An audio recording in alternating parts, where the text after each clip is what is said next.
Hey, Cam.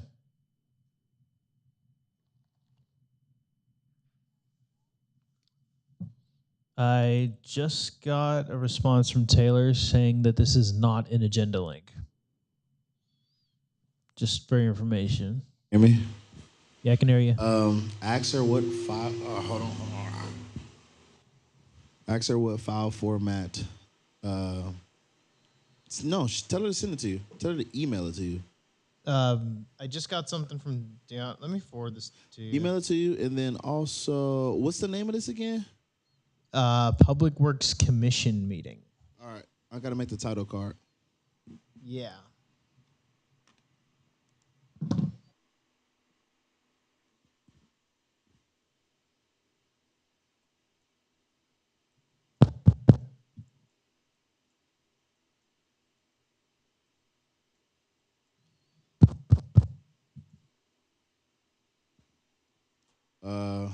One more time. Public Works Commission meeting.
This is not agenda links. There's nothing fancy to do with it, I guess.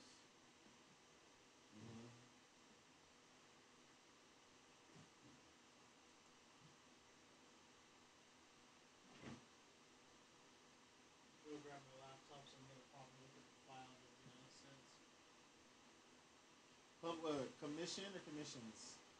Singular. Public Work Commission meeting. Public Works Commission meeting. That looks correct to me.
Can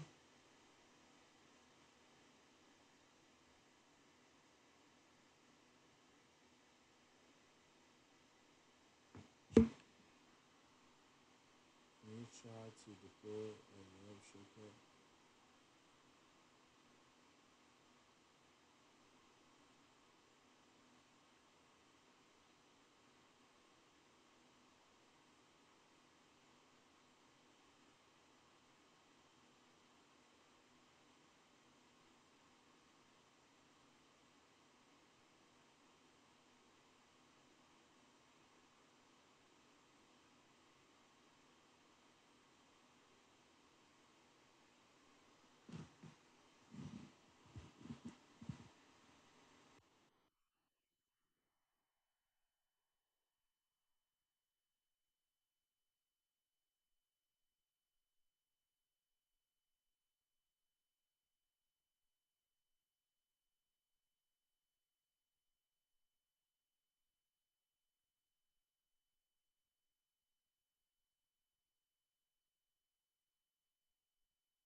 to a director.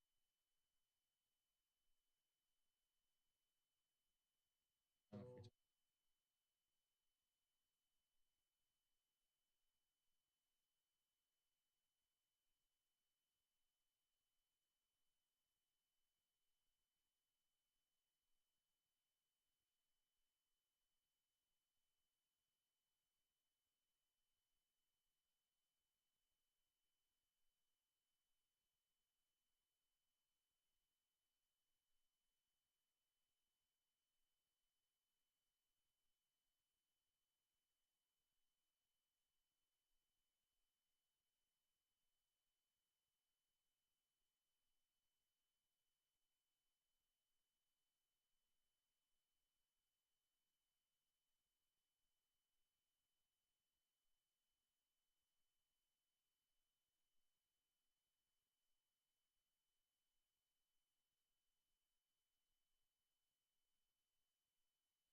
All right, let's go ahead and call the meeting to order for the Public Works Commission. Let's go ahead and we're going to call to order first and stand for the Pledge of Allegiance. All right. Oh, it moved. Yeah, don't judge my head. All right, ready, begin. I pledge allegiance to the flag of the United States of America and to the republic for which it stands, one nation, under God, indivisible, with liberty and justice for all. All right. Thank you very much. All right, and Madam Secretary, if you can call the roll for us, please.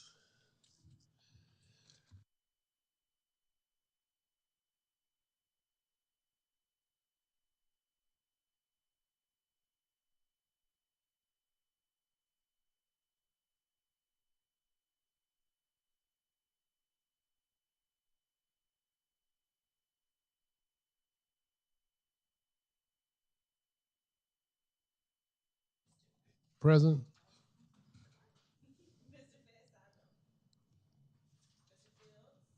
Present. Present.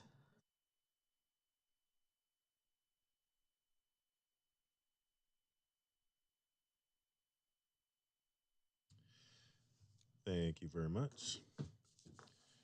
All right, let's proceed to item 4 on the agenda tonight, introductions and presentation. Item A, I-405, project briefing from Metro.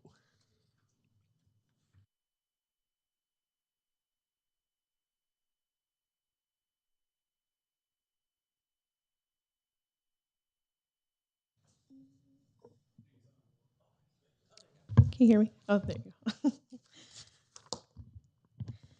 Good afternoon, Chair Howard, commissioners, and members of the public. We're here today on behalf of LA Metro to brief you all on the I-405 Wilmington to Main Street Improvements Project. With me today, I have Lourdes Christie, the project manager for this project, and our Deputy Executive Officer for our Complete Streets and Highways Department, Roberto Machuca. So we're here today, like I said, to provide you a briefing on our next steps on this project. We met with the city manager's office and they suggested we come out here and provide a brief presentation to you to provide an update and just to see if there are any other meetings we should host within the city of Carson to brief on this project. Lourdes Christie will provide the presentation and go through the presentation. Thank you, Nicole. Right. Good afternoon, everyone. We'll get started. Okay, like Nicole alluded, the meeting objective is just to provide a milestone update for you all. We have the notice of availability of the draft environmental document. It's going to be released soon, hopefully at the end of July. And so we just want to ensure that city departments, like the city managers, are fully informed prior to the comment period and the public hearings that are going to occur for this project. And just to see if there's any other outreach that opportunities that you can see and just to provide you with a better overview of the project. The agenda, we'll go over the project overview, we'll go over our collision data findings, more in depth of the project alternatives, environmental considerations that were evaluated, addressing the community concerns, our proposed community outreach, and just the overall project schedule. Let's go. Okay, so the project overview, our limits are from Wilmington Avenue to Main Street along the 405, so it's approximately a 3-mile corridor. As I'm pretty sure all of you guys are aware, over 300 vehicles traverse the stretch of the freeway daily, and it's one of the busiest sections along the 405 in LA. Just a little background, the project study report and project development support document was approved in September of 2020. That is a Caltrans pre-planning document. And the environmental phase commenced in October of 2023. The funding is for the environmental phase. It's through the Measure R local subregional funds with the South Bay COG. And it's important to note that we only have approval to complete the environmental phase of the document. We have not received approval from the COG to go to design or construction. So we will be putting a pause to this project at the environmental phase unless the COG approves us to move forward with design. What's important about this project and different from other Caltrans is that we have both build alternatives have active transportation and complete street features. So it's not just solely focused on freeway improvements themselves, but we do expand within the Caltrans right away on the local intersections. And just, again, the current status, the project is advancing with the environmental review per CEQA and NEPA. So we are transitioning from like the technical analysis phase into the formal public disclosure of the environmental laws. The initial public scoping occurred in the fall of 2024, and the technical studies have been completed. So, which was used to draft the joint environmental impact report per CEQA and the environmental assessment per NEPA, the federal document. We are planning to circulate at the end of July for a 45-day comment period. And after the comment period, we'll get all the community feedback, look over our technical analysis, see what revisions need to be made, and provide a preferred alternative selection with Caltrans, and that will be disclosed in the final environmental report, which is anticipated to be released a year from now, in the summer of 2027. Our project stakeholders, Metro, Caltrans, obviously as the owner and operators, South Bay, the South Bay COG, and you guys, the city of Carson. This project is all within the city of Carson city footprint. Okay, so our purpose and need, or our project is why it's needed. There's operational and weaving conflicts between the freeway interchanges. The collision rates are higher than statewide average, and I'll dive into that in a little bit later. And there's a lack of connectivity for pedestrians and bicyclists at local intersections. So our goals are to improve the mobility and safety along the 405 within this stretch, provide more accessible, equitable, sustainable travel options, and promote economic connectivity and improve accessibility for goods movements. So this is our collision data. This is what we found, that it was higher than state average based on the data obtained from Caltrans. The data was obtained from April 2020 to March 2023. And on the northbound 405 on-ramp from Avalon, the fatal and injury collision rate is 1.27 times higher than state average, and the total collision rate is 2.5 times higher than state average. Along with the northbound 405 on the on-ramp from Wilmington, the fatal and injury collision rate is 1.9 times higher than statewide average, and the total collision rate is 1.3 times higher than state average. Moving down to the southbound on-ramp from Carson Street, the total collision rate is 1.5 times higher than statewide average. The southbound I-405 off-ramp to Carson Street, the total collision rate is 1.5 times higher than state average.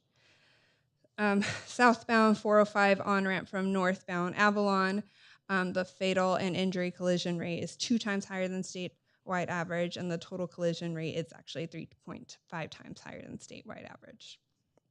From southbound 405 on-ramp from southbound Avalon Boulevard, the total collision rate is 1.4 times higher than statewide average. And on the way station, southbound on-ramp to Avalon, the fatal collision rate is greater than 3 times statewide average. So there's obviously a need based on this data. That's what I'm trying to say. And then the collision data is indicated of a higher percentage of the accidents were rear end and side swipes. So 89% on the northbound, 91% southbound, 75 and 82. And those links are where the proposed auxiliary lanes that I'm going to go into are being shown that would reduce the collision rates. Okay, so the project alternatives. So alternative one is the no build. That's required per CEQA that we need to study a no-build alternative. Alternative 2 is auxiliary lanes, complete streets, features, and transportation management and transportation demand management. So mostly like more technology type of features like those will be implemented. Alternative 3 is complete streets and the TSM, TDM elements. No auxiliary lanes are being proposed. The auxiliary lanes northbound is 0.3 miles and 0.69 miles.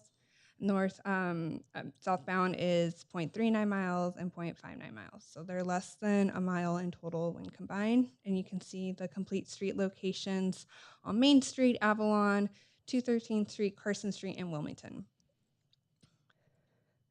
So the no build, this is a figure of what freeway looks like without auxiliary lane. No improvements would take place. Traffic demand would increase throughout the project corridor, and existing operational and safety issues would not be addressed or alleviated, and no multimodal elements will be implementing on the intersections. Auxiliary lanes. Okay, so we'll be implementing 2 auxiliary lanes on northbound and 2 auxiliary lanes on the southbound. And it's similar to the image that I previously shared. And then here is a good visual that's really simple of a roadway without and with auxiliary lanes. They're non-continuous lanes connected between the on and off ramps. They do not function as a general purpose lane. There's a start and to an end. It doesn't go all the way through, and it just provides more space and time for traffic to enter and exit the freeway. Okay, so in order to construct these auxiliary lanes, these are the highway improvements that would be implemented. This is a reminder just only for alternative 2 that includes auxiliary lanes. We would widen the inside lane and the shoulder width to standard, which is approximately like 12 feet. On the northbound 405 off-ramp to Carson Street, the northbound Wilmington Avenue on-ramp to Carson Street off-ramp, we would improve the shoulder sight distance along the curve by widening the shoulder to 17 feet. On the Dominguez Channel Bridge, we would widen the outside shoulder width to standard in northbound and southbound direction. In the southbound 405 on-ramp from Carson Street, we would widen the outside lane and shoulder width to standard. Southbound 405 off-ramp to Carson Street, widen the inside lane and shoulder width to standard. Carson Street undercrossing, we would widen the outside shoulder width to the standard northbound and in southbound direction. And for southbound 405 on-ramp from Avalon Boulevard, we would widen the outside shoulder width to standard along Avalon Boulevard undercrossing and the 405 southbound main line. These are the complete street elements that are going to be in both build alternatives. We'll improve, and then you can see where the call out is between like Avalon, you'll see like where each element is going to be implemented. So for, we're going to be improving ADA improvements for sidewalks and curb ramps. We'll be connecting sidewalks on local roads. We'll be providing system continuity in the bicycle network identified in the city's bike master plan. We'll have higher visibility crosswalk, green colored paint, eliminating the free right-hand turns at the on and off ramps, improving the lighting under the bridges, and supporting future transit and multimodal connections. And we'll have some renderings up ahead. So you can see the existing Main Street, there's no sidewalk. And then down below, you'll see what a proposed Class 2 bike lane and with a sidewalk included. The existing 213th Street is a proposed Class 2 bike lane. And it's highlighted there because that's an element in the South Bay COGS local travel network that is supposed to help with micro-mobility with their plans. So we were able to weave this into this project. The existing Avalon Boulevard, you can see that they're proposed 2 and a Class 1 bikeway on Avalon. On the right, you can see there's like a small retaining wall in order to have the bike lane and the sidewalk in order to do that, to build it to standard. So we think it looks nice. Do you have a question? Yes. One more? The first one, the existing Main Street, I just did that one this morning. And the whole time I was looking on my shoulder, so that's a plus when I look down below it. The other one, we ride that a lot. Me and my colleague, I lead up over here on 213th Street. So that's amazing because that's really only a one-lane highway, one-lane street anyway. And then Avalon and Boulevard, I am a little concerned about the right side, the west side of where the retaining wall is. How are you going? That's going to lead into where the ramp is when they get to the corner, where the people coming off the freeway, Avalon exit going south. What do they do? What are you guys going to do right there? We're going to reconfigure the lane just slightly in order to get rid of the free right turn on Avalon. Okay, Yeah. got it. Okay, Yeah. Thank you. And then in the following slide here is on northbound Carson Street of how the proposed removal of free right turns is looking. On the left is what the current layout is, and on the right is the new proposed. It's just a slight adjustment. And our studies show that as part of the traffic analysis, it was the existing ramps and the slight accommodation can accommodate the future queues, car queues, based on the removal of like the free right turn. So this improves safety for pedestrians without really impacting the drivers as well. And then these are just more visual impacts, or not impacts, visual pictures of what the other complete street elements that we're proposing be included, just like the pedestrian countdown symbol, high visibility crosswalks, sidewalk improvements, and just updating the ADA curb ramps. And then just to touch upon the TSM, TDM strategies, it's mostly just like closed circuit television systems, ramp metering signs, signal signalization is a big one, and turn lane additions and changeable message signs. So these are more technology advanced or technology type of elements that that will help with the flow of the traffic. We also, obviously, landscape and beautification was a big concern from the community members during scoping. We have a tree replacement ratio of 4:1, actually. We'll be using drought-tolerant plants that would promote green infrastructure, and in addition to the complete streets, it would just contribute positively to the overall visual character and the quality. So this is just a proposed landscape concept that was used during the planning phase. This is on Carson Street and southbound 405. So these are the final or the actual name of the trees and the actual routes will be determined during final design, but this is what we're currently proposing, like crepe myrtle trees, eucalyptus for the small trees. I cannot pronounce that scientific name, but and just ground cover. We'll also be using shrubs, rock blankets, and some stormwater data. You can see some highlighted in blue stormwater data, stormwater elements that will be included to capture the runoff. So in the environmental considerations, these are the technical studies that were completed to prepare the draft environmental impact report and assessment. We looked at air quality, biology, hazardous waste, the noise, the cultural, okay. Paleo, archeo, historical, visual, and community impact assessment. So all these studies were looked at. We looked at community, some features and stuff that can be implemented that would reduce the significance level. We have no significant impact or overriding considerations. Everything can be mitigated if there's an impact.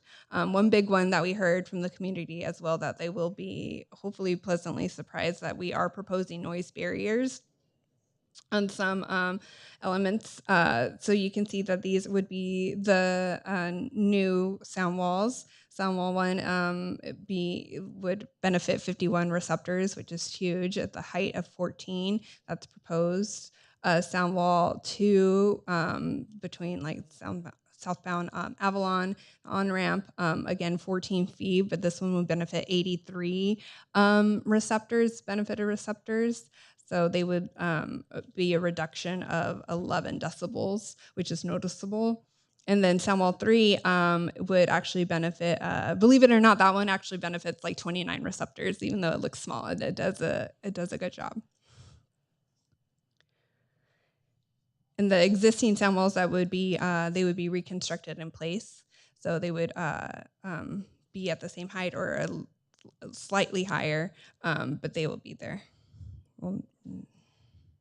Oh, and just to recap on the public scoping that we did in the fall, this is what we did. We did legal ads, mailers to 3,000, door-to-door flyers, social media. We partnered with 2 community-based organizations, the Fearless Artistic Charisma and Elegance CBO and the South Bay Workforce Investment Board. So they helped us out by spreading the word, even doing additional outreach for us. We did 2 pop-up events, 1 canvassing effort. We held 8 agency stakeholder briefings. We held 3 public scoping meetings in September, and a total of 76 comments were received during the scoping period. So the common theme that we heard was the need for improved bike safety and pedestrian access, concerned about freeway widening and increased capacity, and the widening that would need to occur for the auxiliary lanes are all within state right away. So no businesses or residents will be impacted by this for right away. Impacts from implementing the auxiliary lanes, such as pollution, noise, and traffic. As you can see, we have some noise barriers, and there was no significant effect on the air quality that was able to that was done for this report. We got a project of no air quality concern from the working group, the federal working group, the support investment in active transportation. So for upcoming community outreach, so this is, we're gonna do, again, the 3 legal ads, which is a requirement for NEPA and CEQA. We're gonna do mailers again, e-blasts, filers. We're gonna partner again with the 2 CBOs that we mentioned. We're gonna be working with the city to come up with pop-up events that we can attend as well. We're doing canvassing efforts. We're holding agency and stakeholder briefings, and we have 2 in-person public hearings tentatively scheduled for August 20th and 25th at the Carson Event Center. And it will hopefully will circulate at the end of July for a 45-day comment period. Just overall, here's just an overall visual of our project schedule. We completed the public scoping in the fall of 2024. Now we conducted the environmental analysis and the technical studies 2025 to 2026. And we are here in the summer about to release the draft environmental document. And we'll have the final release at the end, or the summer, fall of 2027. And that's my contact info. I have a question. Yeah. You can field questions. You ready? Ready as I do have a question. Have you guys concluded that the pedestrian safe way for the bicycles? Have you guys concluded that you're going to go with the green paint as opposed to physical low profile barriers? No, that can be like a little scoping element that can be fully designed. That can be determined during the design phase. Gotcha. Okay, thanks. Is that something that you would be interested in? 3 of us here. My little sister just walked in, Haida Romero, Public Works Safety Commissioner, and Brandon Fields. We have a ton of groups that we write with, hundreds and even up to thousands of people. So the number one thing for us as cyclists is safety. I mean, that's number one. Everything else is second, maybe getting a flat tire. But the bike lanes, when you ride, we always looking over our shoulder, left shoulder. We hear traffic. So, but when we ride through different cities, like when we get to Long Beach has these low-profile barriers, kind of look like Arlington. You know what we have? What are we calling the ones, the black ones, the rubber ones in the street now? One. Yes, yeah. So it looks like that, but it's cement. Okay. And so, just an idea. It's a little more because if somebody cruise over a green painted, there's no, obstacle. Just keep them from just weaving over. But if you have the brick one, the low-profile brick one, when your tire hit that, you tend to say, oops, and you start to pull back to the center of the street. But over the other one, you just kind of fade right into the green. Unless they made those painted green and just made it kind of bumpy where they can feel the kind of, turbulence when they ride over it. So just FYI, because we ride, today is 193 days straight for me, so out of 365. So for me, every day I have to think about if I'm going to get, unfortunately, hit by a car, for drifting over or text messages or something like that. So it's always on up here for me. All right. No, thank you. That's important feedback I can take back to the team for consideration. Thank you.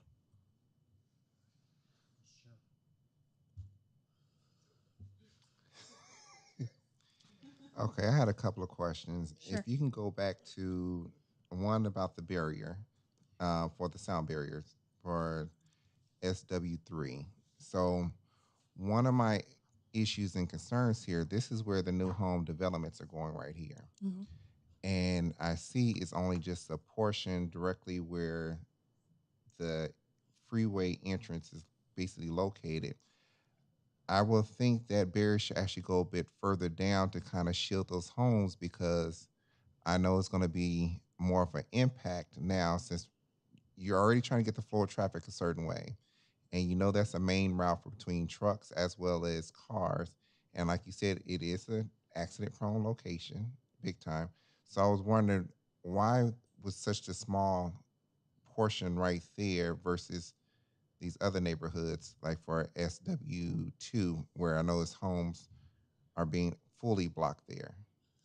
Yeah. So readings were done like all the way up to, I guess, Del Amo. Looking at that, there was some noise measurements done. Unfortunately, they did not meet the criteria when it was further analyzed with cost assessment and stuff, because there's elements that need to be met for federal standards as well. So although they might meet the decibel criteria, they also have to meet a reasonableness criteria. So the if the proposed wall is greater than the reasonableness criteria of the benefited receptors, it automatically disqualifies it for being implemented. Okay. 'Cause that's all one. You put $1 million homes right there, and the first thing you're gonna hear is a complaint. No. Why is it so loud right here? And fix it now before you have to fix it later. Yeah. That's my theory. So I just want to kind of hear something about that. Then if you go back to um, where the biking and walking area was on Avalon as well, right here. So proposed class 2. So that general area right there is going to be a influx of traffic right there. So I see that you're not reducing, but I'm trying to figure out how to make that flow of traffic a little bit better there. That's because you're looking at bike lanes. Okay, you got that part there, but you might have to end up widening that actual area up a little bit more for the amount of traffic that's going to be flowing through there. Because right on the other side of that, that's where the 159 acres of what they're planning to be building in the future going right there. Then you have all the other homes that's being built as we speak right now on the opposite side. So you got to look at that whole aspect of right there as well. I know when you did this measurement proposal, that stuff didn't exist, but now it's starting to exist. Where that changed because you get ready to have a complete apartment complex, literally right there, in houses. Yeah. No, I don't. We did take into account those studies. We were able to get the studies from the city of Carson, so those traffic was taken into account. I'll look back at the traffic reports and get those findings for you about how it will not be impacted or what we're proposing to do on like the widening link specific. But we were able to receive like the triangle development and stuff and the Mart development as well. We did receive those technical studies to incorporate into the analysis because this project assumes that those construction sites, those 3 ones, are going to be constructed. Yeah, because even thinking about buses coming through there, that's another thing. Public transportation has to go through there. Yeah. So that's going to be a huge impact.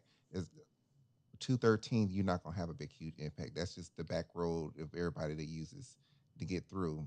But Avalon is the major artery of the city, and so that's one of it. Then Main Street, you can play with that a little bit more because it splits right there too Mm-hmm. between Broadway and Main. So that's another thing you got to kind of look into that as well. And B, do we even have a sidewalk on the bottom right hand corner? On The which one? proposed is it? On I don't Avalon? think we even have a sidewalk over there, do we? On Avalon, no. Yeah. So it's no sidewalk. So this is going to be implementation of a sidewalk On the proposed class 2 For the Avalon for Boulevard. Avalon. on the west side of the street. It's like a little. Is this walking over there? I don't remember. Right here. It's like a little tiny strip there. Oh, okay. We just have to, when we actually go through. We get stay on the street though. Yeah, I get it. Okay, so that retainer wall, they're gonna push that back and widen that sidewalk. Mm-hmm. Got it. Yes. So, maybe I missed it. So I had actually two. So in terms of timeline, when would this start? We only have funding, or we only have approved to go to complete environmental. So we're still going to have to work with the South Bay COG and Caltrans to see if if funding for design is approved for us to go forward. Which leads to the next question: how would this be funded? It would be in combination of the Measure R sub-regional funds from the COG, and for construction, it would definitely be a grant funding. Okay. And these elements of the complete street features will help us put us in a better position to apply for grants from the federal and from the state, especially. Do we have a rough estimate of how much this project will cost? Yes, we do. It is for alternative 2 is $271 million. And then for alternative 3, I believe it's $75 million. Thank you.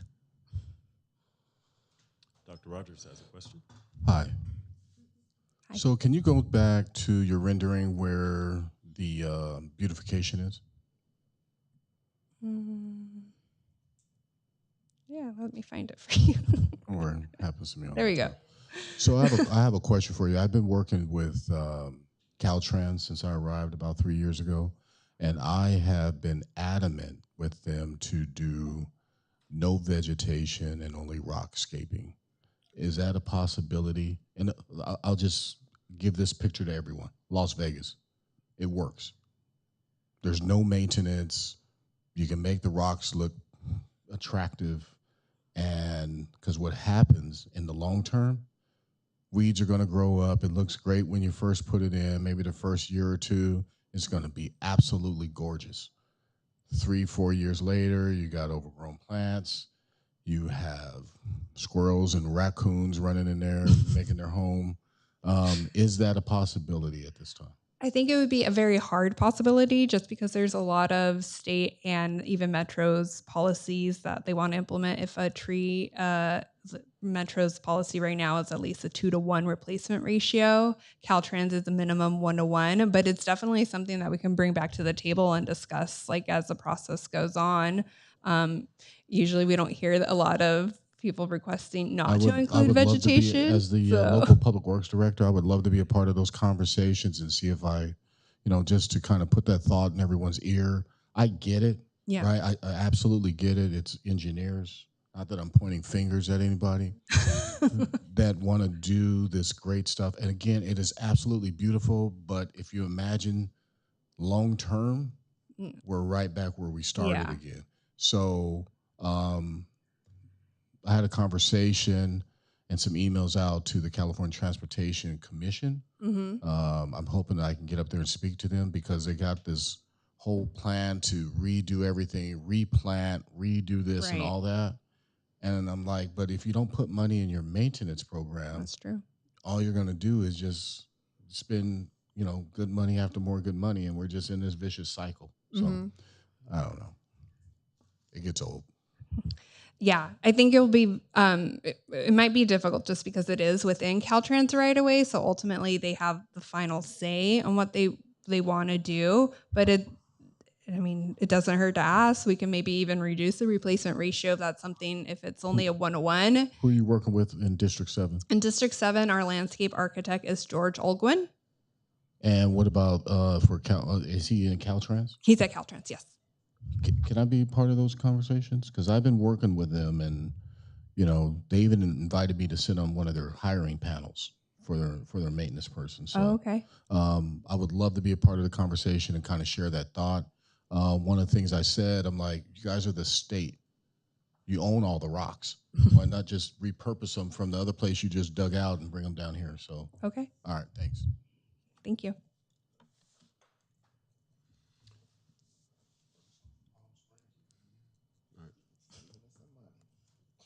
Any other additional questions from? Well, I had some questions about certain parts of the project, the technical aspect. Well, actually, let me go back to safety. So, when we're talking about the do not enter portions of the freeway, is there some highlighted safety features that's going to be added, like to prevent vehicles from going the wrong way up the on ramps and off ramps? So I've seen in some cities where they have like a red reflector kind of glued in front of the crosswalk area. So, late night, if you think it's an on-ramp, it prevents you from, coming onto the on-ramp. So is that something, a safety feature that's incorporated? I think we can definitely explore some sort of element that's already standard that Caltrans uses that we can that can be easily incorporated into that. I don't see why something small like a reflective or do not enter sign is incorporated. Right. I think that can be, or a stop sign. Yeah. Right. Yeah. Right. Yeah. Okay. And does this project include any signal like priority for certain parts of the northbound, southbound traffic?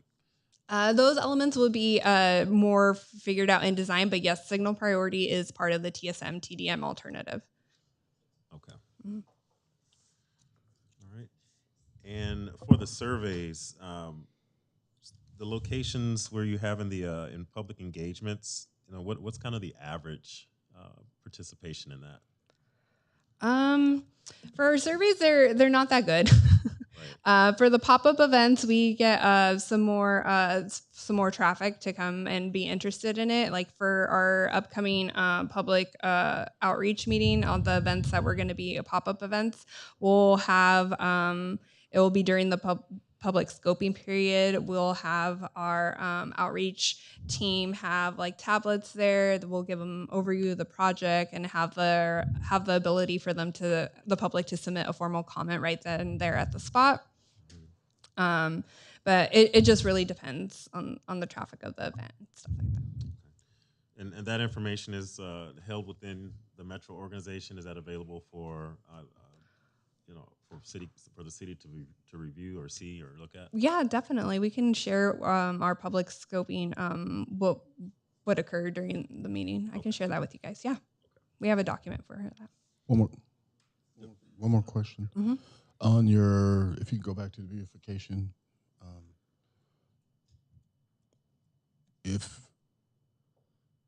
because I understand that there's funding, my staff is laughing at me. I understand funding, right? So if we were to take and redo that design on our dime, on the city's dime, and offer a proposal where it was no vegetation, it was just all rockscape, can we just give that to you to look at? And maybe offer it as an option if you don't have to pay for it? Yeah, we'll look at it. We'll bring it up to Caltrans as a proposal. What would really be helpful if this is something that you're really interested in proposing is they know me. Oh, they do. It's formalizing it as a comment from the city of Carson during the circulation period of what you would like to see in the Caltrans right away. I think having that documented in a legal document, we'll have to respond to your comment and we'll be forced to work with Caltrans to address it and ask them like, well, why not? What's the harm of Okay, so we will get your information. If you could share that with my team. Oh, we already have it, so we'll start working on how soon do you need it? let us circulate the environmental document, and then once we are on the streets, feel free to send over a comment letter at any You don't time. know me, huh? Yeah, no. Okay. No problem. Commissioner Holloway. Okay. Your name again? Lourdes? Lourdes. Lourdes, question. Are we trying to get this project finished pre LA 28? No. Okay. No. Thank you for that. All right. Are there any further questions from commissioners? Right. Oh, Green light. green means go. Go ahead, Brandon. Okay, one of my questions I have to ask: how is this really going to help with the bottleneck in that area? Because there's two bottlenecks. That's one bottleneck, and right before you get to the 110 freeway, when you're heading south on the 405 freeway. So it'll open up when you hit the main street. It'll open. The next thing you jam straight, you stuck. So I know you're trying to get the flow, but how's this really going to impact? Because they say people leave in California. I don't see it because traffic getting worse. So how is this going to be to improve our lives here, especially for this? Yeah, so that is a very good point. It does seem to. I think it's pretty overwhelming. Like you improve a project and then just shifts it down like further down the pipeline. It's like, well, with this we're widening it, and remember this is also a safety project as well. It's not improve. Obviously, traffic flow it will improve, but this is also a safety project component with the state averages higher than statewide in this location. So improving this and then the improving different modes of travel, those are our goals for the project overall. And there is some improved time reliability that will be implemented, that can be implemented with these proposed features. However, there could still be some moving the traffic down, and maybe by the 110 there might be some slowing down as unfortunately the traffic. Yeah, that bottleneck. Yeah. Okay, and will any homes be affected by this project? No homes. Okay. No residents. I hear when they say widening, that home. Yeah. Yeah, no. The only the parcels that may be impacted would be when we're widening near the Dominguez Channel, and it would be vacant parcels from the LA flood control that we may need to take and put some temporary construction easements there. But no residents or businesses will be affected by right of way for this project. Okay. That's my question.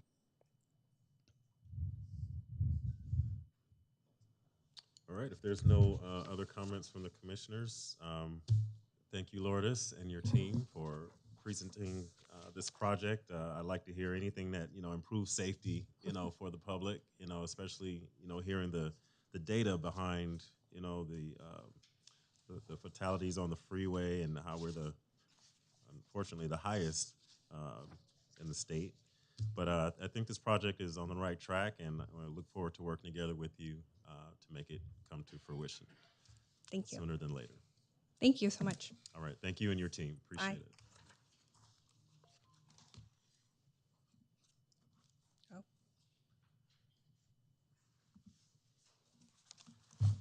All right.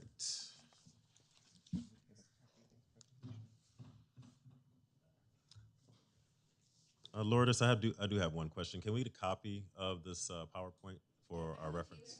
Okay. You have. Okay. Thank you. All right. Moving on to item number 5, public oral communications on agenda items. The public may address the board, commission, or committee on any items within the jurisdiction of Carson Public Works Commission or on any agenda items on the agenda of the Carson Public Works Commission prior to any action being taken on the agendas. Speakers are limited to no more than 3 minutes speaking once. Oral communications will be limited to 1 hour unless extended by the order of the chair with the approval of the Carson Public Works Commission.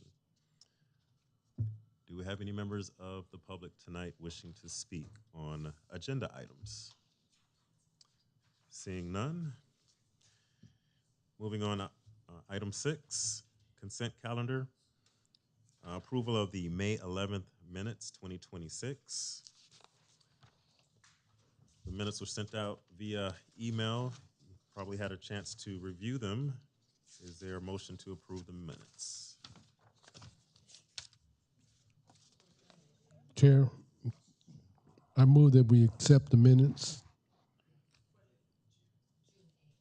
from the June 8th meeting. Oh, did I give the wrong date? Let's see. Oh, I'm sorry. I'm looking at a previous. Thank you. For June 8th, my correction. Yes, I'm looking at the previous. Okay. All right. So there's a motion for the exception of the meeting minutes. Is there a second? I'll second it. All right. Brandon seconded. Is there a discussion? All right. All in favor? Aye. Aye. Commissioner Martin and Brandon made the second. All right. Any discussion? All in favor? Aye. Aye. Those opposed? Hearing none. The minutes are approved for June 8th, 2026.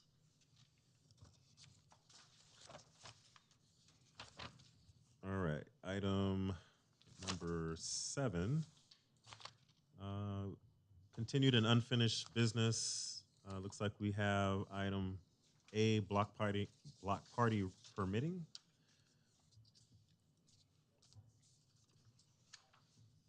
Do we have an update for, I think this was on the last agenda for last month. Mr. Chairman, this thing's loud. Mr. Chairman, can staff get some direction as to what exactly the committee is looking for? Because for a block party, the person who wants to have a block party just comes in, puts in the application, pays the fees, and then the steps are taken. So, what is it that specifically that we can offer the commission so that we can satisfy this agenda item? This was brought to the commission last month. There was a specific concern about the application process, Yeah. or the resident had a complaint about having block Just parties? too many cars were being parked there, Drinking, it was like right? And that's an enforcement issue. Mm-hmm. That's not a public works issue. We no, Was Brandon? No,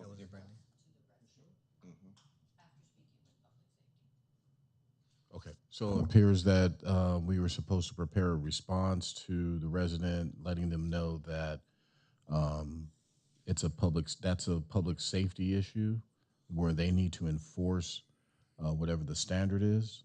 Public Works During the event. during the event, yes. So it's not necessarily a Public Works item where we can enforce anything that's happening on private property. We're strictly infrastructure.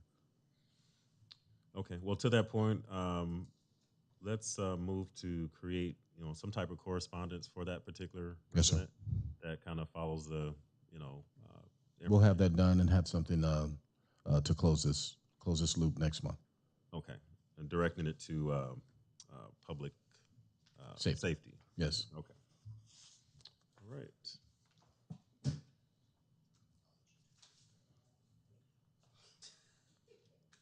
All right, so we just need to note next meeting that was completed. Okay. All right, thank you. All right, new business, item number 8. Let's start with the street takeover letter. Thank you, Mr. Chair. This was asked to be provided, so we put it in the agenda because it has gone out to the public, and it does affect public works. This letter is from a resident that is affected by the recent permit parking at Mills Park. Yeah, I'm on the wrong one. Which one are we doing? Item A, Street takeover? the takeovers. All right. Did you want to continue with B first since you're there? May I do Yeah, that? if All right, if thank it you. I pleases the appreciate it. committee. I was all excited about that one. Yeah, let's keep them So, excited. so this one, excuse me. This one is a letter from a resident. In contrast to those who want permit parking, this resident has done the due diligence of going out and gathering more signatures, and so is in opposition to what has already been installed. So this letter was to the city manager's office and the director of public works, but again, our function is to just install the signs. So we've done what we've been directed to do, which is install the signs. And if there is something different, then our involvement would be to uninstall the signs. But as far as anything else, this is more of an enforcement issue. We've taken the petition from this resident, but the signs are already installed. So we'll go through the letter and then take direction from the city manager's office as to how we're supposed to proceed as a public works department, because it's in direct conflict of what we've been directed to do, which is install the parking permit signs, which are now, which may be now being enforced. Okay. Do you recall when those signs were installed? But just year, month? No. Within the last, I don't think it's been this long, but I'll say 90 days. It has not been very long at all. Okay. And now this resident is complaining about The sign or the enforcement? Well, the conflict is, and you guys can jump in at any time. The conflict is that one group of residents want parking permits. One group of residents do not want parking permits. And Ian has his finger on the button, and I'm going to be quiet. I mean, I can just provide the timeline. I believe the signs were installed right around the beginning of the year. Can you hear me? Okay, thanks. Right next to him. Okay. I believe the signs were installed right in the beginning of the calendar year, and kind of uncovered at first. Anticipating enforcement to proceed in January, and then there was some action that Public Works was told to cover them up so that enforcement didn't happen. And then I think that changed recently, and as a result, there was some enforcement or kind of mixed messages there, but people are now, it's a recent issue for some residents. Is this, is this from, was this from when the residents came, like a couple of meetings back, and they complained about the parties that were happening at Mills, and they wanted this, and we weren't sure if it was maybe just like Yes. a one-off, but they wanted a long-term solution that may not have been what they really wanted? Yes. Okay, just making sure. So that's where we are, and the reason why this letter was asked to be out there, because it affects Public Works in a certain manner, and members of the commission want to be informed of all items in the public that affect Public Works, so they can have information, so they can share both with their council members and their local residents. So that's why this letter is in here, Mr. Chairman. And Mr. Fields has his light on. Commissioner Fields. Okay. Question. This was voted on by City Council, am I correct? Yes, sir. Okay. And they voted to put the permits there, right? That's correct. Okay. Then they had to get a petition before they even had to go to City Council, right? Yes. So the issue, I'm trying to understand this issue fully, because you had an opportunity when they were actually signing the petition. Then when it went to City Council, they could have said something. So I'm trying to understand, why is this coming to us directly for this if it's already been approved? This became law. This resident is, and other residents are saying they were not asked, I believe, is the issue. And they went and did a whole an additional petition against that previous action. And this letter that you have in front of you is basically, as you see, the subject urgent request for administrative stay of enforcement and agenda placement for Zone 1 parking. It is directly to the office of the city manager and to myself as the public works director. So, yes, to your question that council voted to enact this. And yes, to your other question as to we don't really know what they're asking because they're asking for a stay of enforcement, and council has approved it, and we follow the direction of the council. Okay, that's where my whole issue. So this need to be referred not to us, but to someone that's would that be between city management and council, right? Yes, I will be inquiring with the city manager. As you guys know, I was on vacation, so I'll be inquiring with the city manager to get some direction. And once we get that direction, if there's anything urgent that we need to put out, I'll check with staff to see if we're okay to put that out via email immediately, or do we have to wait until the next commission meeting? But we will definitely keep you informed as to what we're going to do. Yeah, if I may add, please. Um, this is the item that went to council on June 3rd. Council approved it. And then we installed the signs. But then the residents after that realized that they have to pull like permit for everybody. If there's a party and in their homes, they are required to do pull permit, like a parking permit.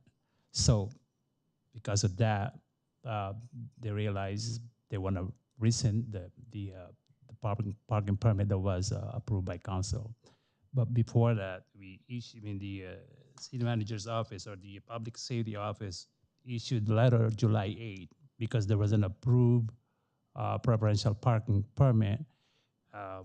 They issued a letter on July 8 basically saying that they will begin enforcement starting July 20. That's coming. Mm-hmm. But before they do that, they're going to do a what they call a educational and warning period from July 7 to July 19 before they officially write a citation starting July 20. At the same time, there's a petition that was signed by the residents rescinding the parking permit, but that is still subject to validation of signatures. There was like, I don't know how many signatures, like around 200 signatures that was submitted to engineering. Mm-hmm. Taylor and her team as validating the signatures.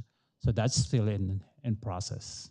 Once the signatures have been validated, and if they meet the threshold I believe is like 50% plus one of the parcels, then it'll meet the threshold, then it'll go back to council with a recommendation to rescind the parking permit that was issued previously. Okay, I have a question about that, and it's to the director and Taylor. The question is, they say you're validating the signatures. Isn't that the responsibility of city clerk office? We were given direction by the city manager's office to validate those signatures. So we're just basically following orders from the city manager's office. Okay, because if you do a vote of anything, it had to go through city clerk, and that's the only one supposed to be authorized to do that. So that's what I'm trying to get that understanding on that. But if it's under the direction of city management, Yes, staff was given direction by city manager's office to verify those signatures. okay.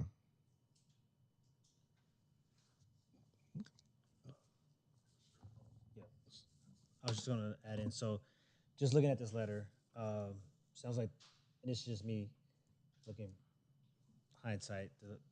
At first, the residents wanted the permit parking. Then, when it got implemented and they saw the fees behind it, they were like, "Wait, we don't want this anymore." And so now they're trying to unwind this.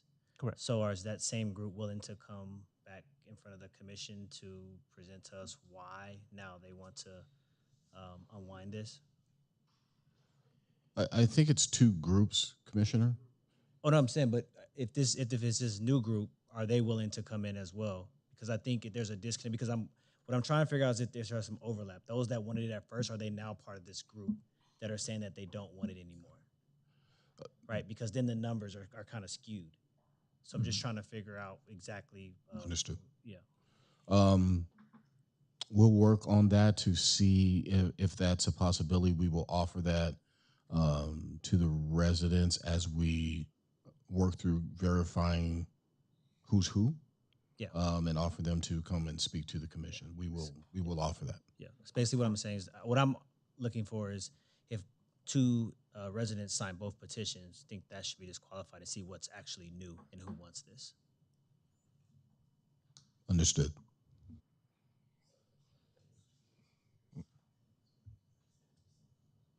Commissioner Martin. I have a quick question about the parking, the preferential parking zone. I'm not clear on this, what this restriction is.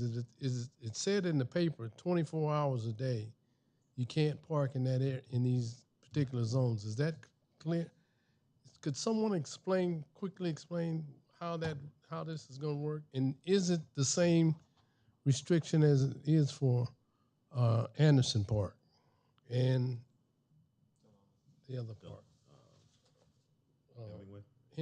Hennyway and Any park, okay. Yeah. Any general park. The restriction in this permit. The restriction in this preferential parking zone was drafted by the petitioners to be 7 days a week, 24 hours a day. And that's what the city council approved. What do you say? Thank you, Ian. 24 hours a day, 7 days a week. How many can you tell how many people would in the household would get a permit if they paid their? Is there is a formula? Anyone correct me if I'm wrong, but I think residents are eligible to purchase 3 permanent permits and 2 changeable guest permits. I think that's accurate.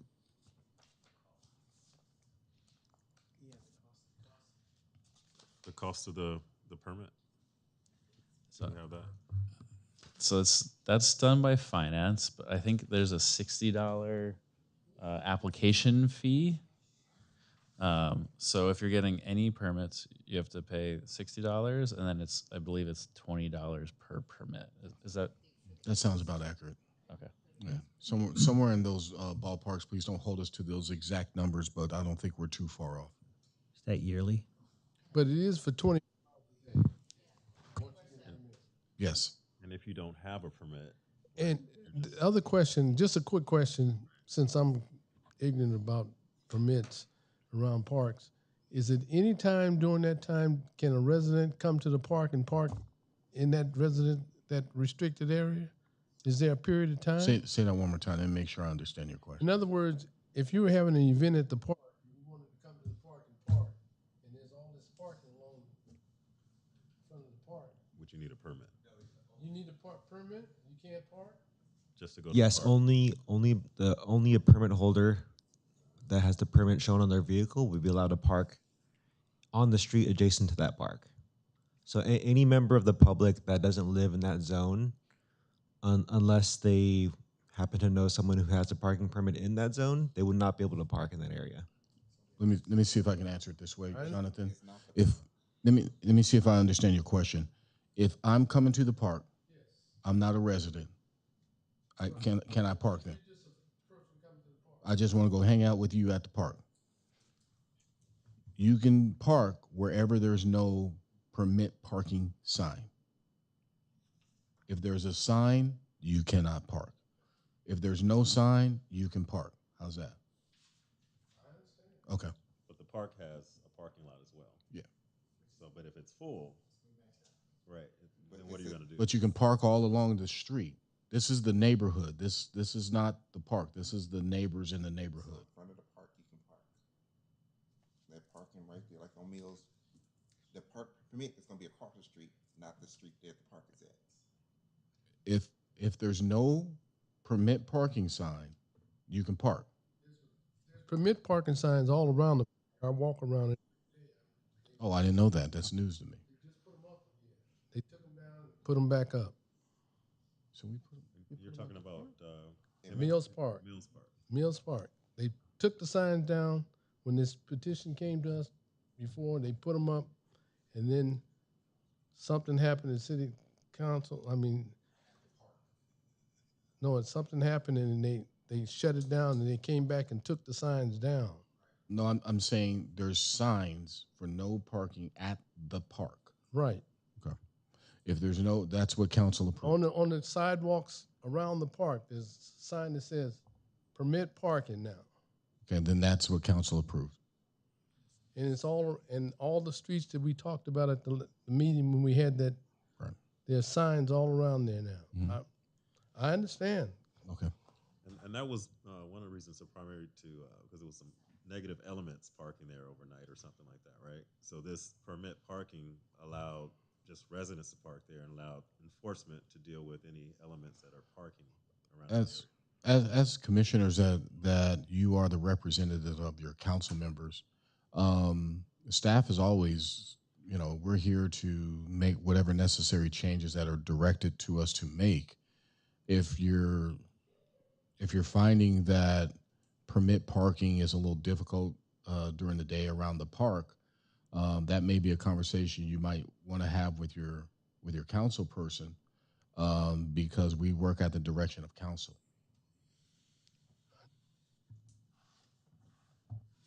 Interesting. Go ahead. So, I see this is going to be a mess coming down the pipe. If somebody, for instance, given a baby shower that weekend, the city hall is closed on Fridays. You guys might having a birthday party. I just went to one the other day. People came in town because my friend's father turned 82, so we have people coming from San Bernardino all over. So it's going to be there you go, San Bernardino in the house. So I just see that being a mess. It would have been nice if maybe they said no parking between these hours, permit parking between 8 a.m., 8 p.m., or something like that. But it is what it is, and eventually, what I found out over time, people just adjust. They just adjust to it. Mr. Commissioner, if I could address that really quickly. Yes. Go ahead. Things can be changed. We work at the direction of the council.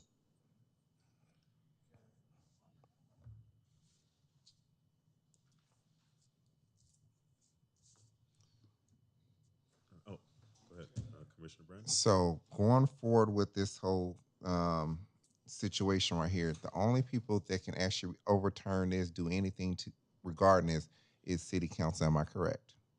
That is correct. Okay, so this needs to be addressed to them, not to us.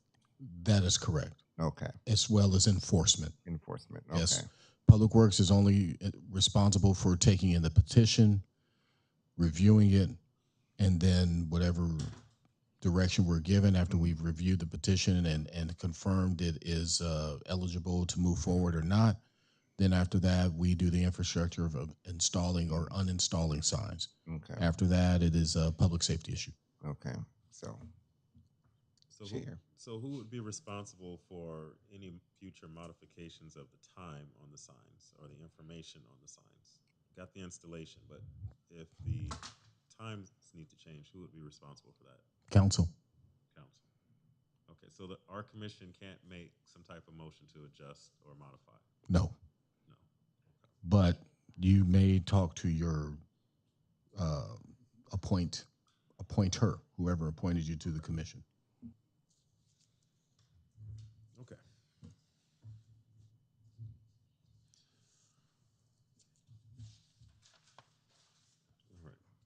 All right, so are we closed on that item for now?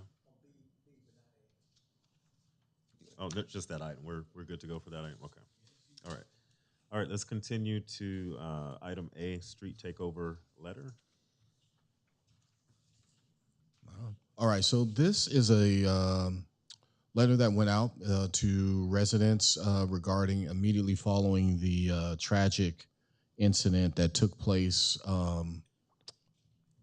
at Willard, Charles Willard, and there was a street takeover resulting, and there were some other incidents that happened, and unfortunately, someone lost their life. So this was generated as a collaborative effort among several departments to inform the local residents and businesses that, excuse me, that we would be moving forward with additional um, measures to curb street takeovers.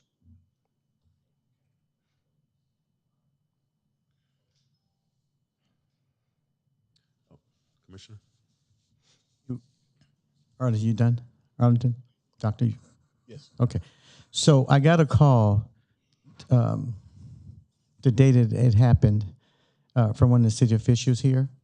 And they said, John, you need to get over here right away. So I was happened to be riding my bike. So I went home, got my car, rolled over there, talked to the deputies. They had people come in from Linwood.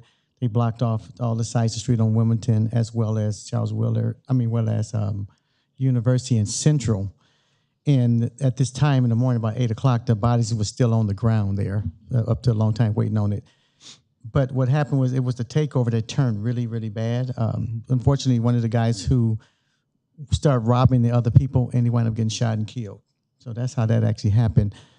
I did talk to the deputies, and then Tuesday morning, I met with the Carson companies, who owns half of that block over there, that territory, almost all the blocks, and Watson Land as well.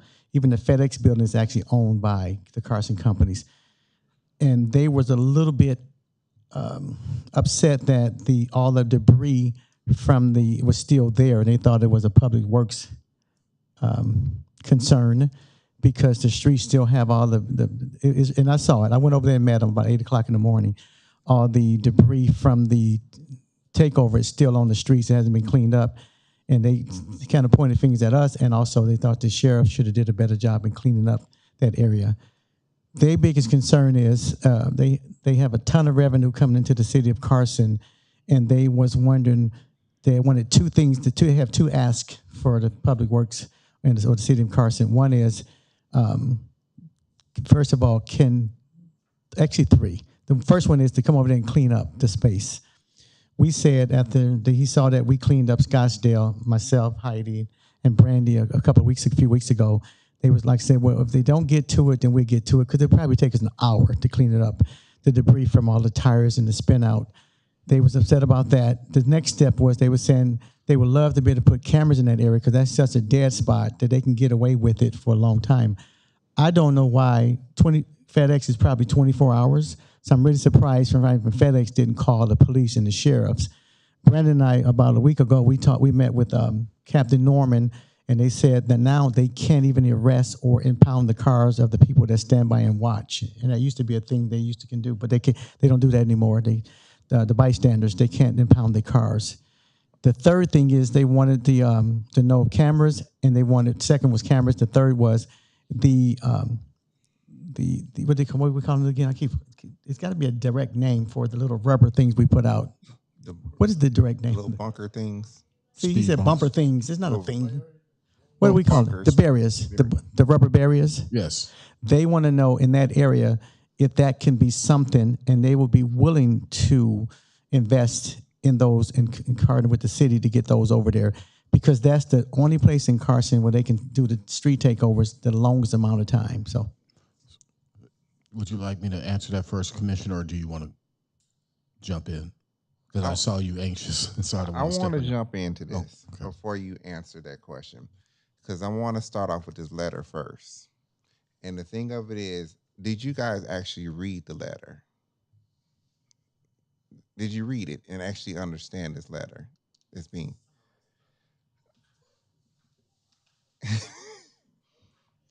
Because you want me to read it? Oh, I can read it. It says, Dear business owners and residents, the City of Carson is exploring potential traffic safety improvements at select intersections in your area. Keeping your community safe, including residents, businesses, employees, visitors, and everyone traveling through Carson, remains one of the city's highest priorities. In recent weeks, certain locations have experienced an increase in illegal street takeovers, creating safety concerns for motorists, pedestrians, emergency responders, and nearby properties. In response, the city's public safety and emergency management department is working closely with the Los Angeles Sheriff Department and the Los Angeles County Fire Department and the city Public Works Department to evaluate possible improvements that could help discourage this activity and enhance overall safety. Some of the improvements currently being considered include improved pavement markings and striping, additional traffic signs and safety features, flexible traffic control devices designed to discourage unsafe driving behaviors, enhance public safety messaging, and temporary electronic signs. We understand how important it is to maintain convenient access for business, deliveries, customers, emergency vehicles, waste collection, and daily travel. Any improvements will be carefully reviewed and designed to minimize impact to normal business operations and neighborhood access. At this time, the city is still in the evaluation and design phase. As plans are developed, we will continue to share additional information regarding potential improvements, schedules, and any anticipated impacts. We appreciate your patience, support, and partnership as we work together to enhance safety and protect our community. If you have any questions or would like additional information, please contact City of Carson Public Works Department Engineering Division as the email address and phone number. Thank you for your continued partnership and commitment to keeping Carson safe. Sincerely, Nora Garcia, the Director of Public Safety and Emergency Management Department of City of Carson. Now, Like you just dropped the mic. Now, you hear this letter out loud. This is addressed by public safety, not public works. Everything that you hear is a public work that's been worked on, done, because if you hear me and other couple of commission things back, I had told Dr. Arlton, thank you for putting those rubber little bumper things in my neighborhood because you helped me with the takeovers. Yes, I am the one has been on the news over and over with takeovers during the whole entire pandemic. That was all me on there with it. So I'm trying to get an understanding of this letter because I will think this should come from the Director of Public Works, not the Director of Public Safety, because I have been on both of the commissions. I came from public safety and I'm now at Public Works.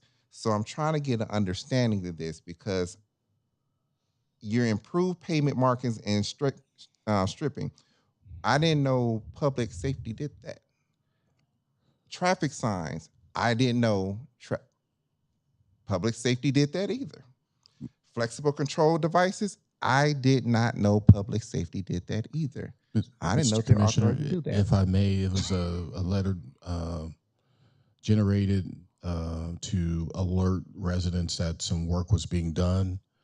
You are accurate in your statement. Public Works has worked closely with the Sheriff's Department for quite some time to implement the bumpers. Yeah.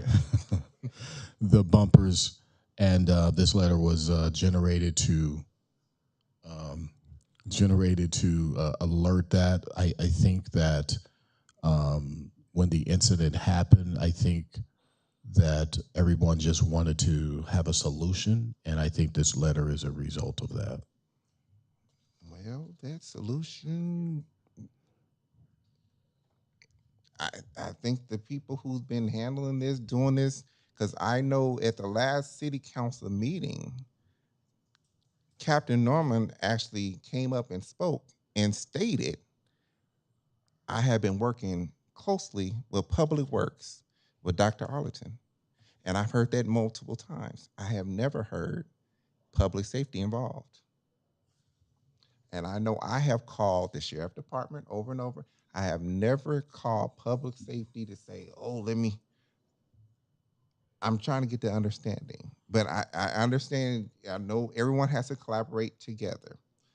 But I feel this letter should have came from the people who actually been handling this. Mr. Commissioner, thank you so much for supporting our efforts. Again, this letter was generated out of that um, as a result of that tragic incident. Um, I was on vacation when this took place, so maybe that had something to do with it. So, Well, you have engineering, you have everybody else. It's a full team here. A question, staff. Were y'all asked about before this letter even came out? Did y'all ask for any input? I would prefer if you just direct those at me. Okay. Was any input asked of anyone before this letter came out? Yes, there was input asked. Okay. Can Manager Jack, please? I guess my next question would be if there was input asked, was this team asked or did it come from the, I guess, assistant manager of public works? Because it seems to be kind of unilateral. So we're just trying to really understand what's going on now with the team.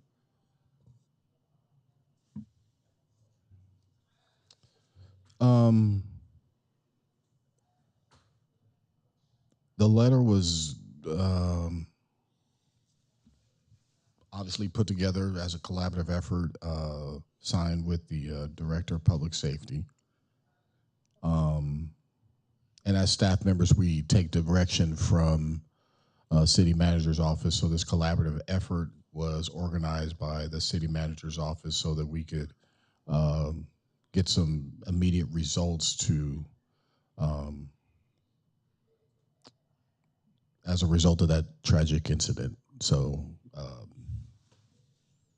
this letter is a result of that. So is it?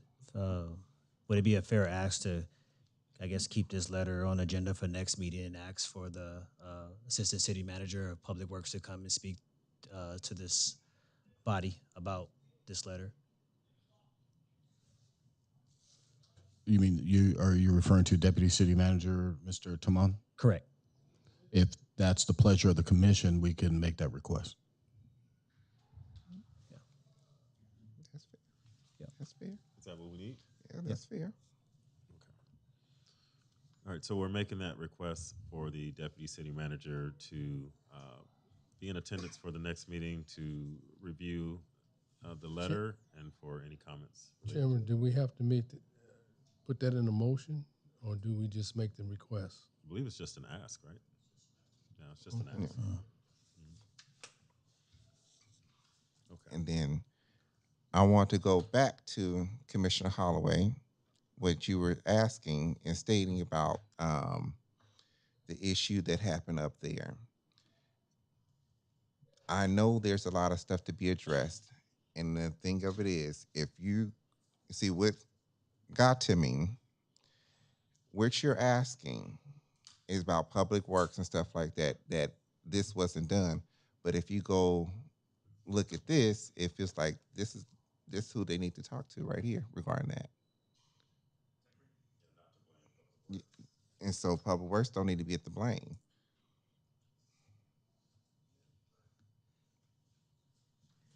I don't think it's. I think it's less of a blame and who's is accountability, like who is responsible. Because when we had an issue with Scottsdale in the streets, our director stepped up and said, "Look, I'm gonna shut down the streets Friday morning. I'm gonna have my team come and we're gonna clean the streets." So I'm still leaning towards that. Now, who do the cleanup afterwards? Is it the sheriffs? Because usually after there's an accident, the sheriff department, whoever, even the tow truck people, they get out there and sweep up the wreckage and stuff like that. Yeah. So my thing is this: is like I still believe the streets, and I've always thought that that's public works. Public safety is public safety. We actually have a public safety commission in the House today as well. So that's public safety. This didn't seem. I can see how it's public safety because it is a safety issue, but the actual streets itself, to me, it just appears to still be in our backyard. So I'm gonna leave it with that.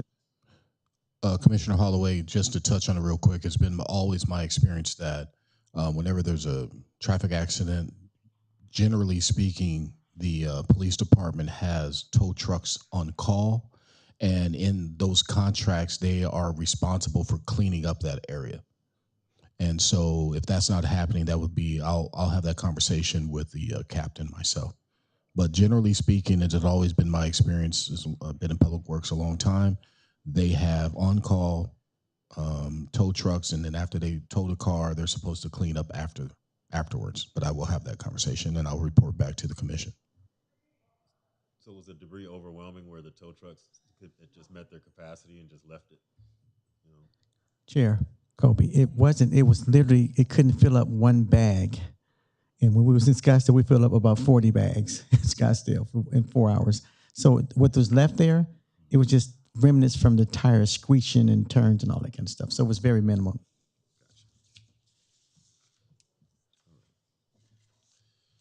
All right. Thank you. Any other comments from the committee?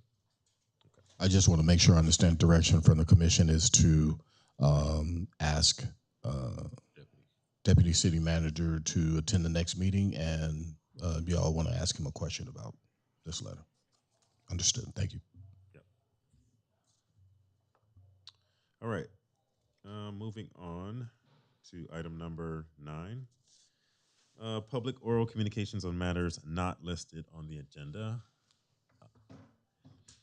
The public may, at this time, address the members of the Carson Public Works Commission on any matters within the jurisdiction of Carson Public Works Commission. No actions may be taken on non-agendized items except authorized by law. Speakers are requested to limit their comments to no more than 3 minutes, speaking once. Do we have anyone in the audience today for comment? Okay, please step forward and state your name and your residence, please. Good evening. My name's Heidi Romero. I live on 220th here in Carson. And the reason I'm here is because there's a pothole on my street. There's cracks throughout the asphalt. Heck, there's weeds growing through, and I'm, using my weed killer on the asphalt. But more importantly is that I've trying to submit this request on the app, because that's what we're told, right? Submit everything on the app, submit everything on the app. As a matter of fact, just before coming here, I did that, and it's always report submission failed every single time.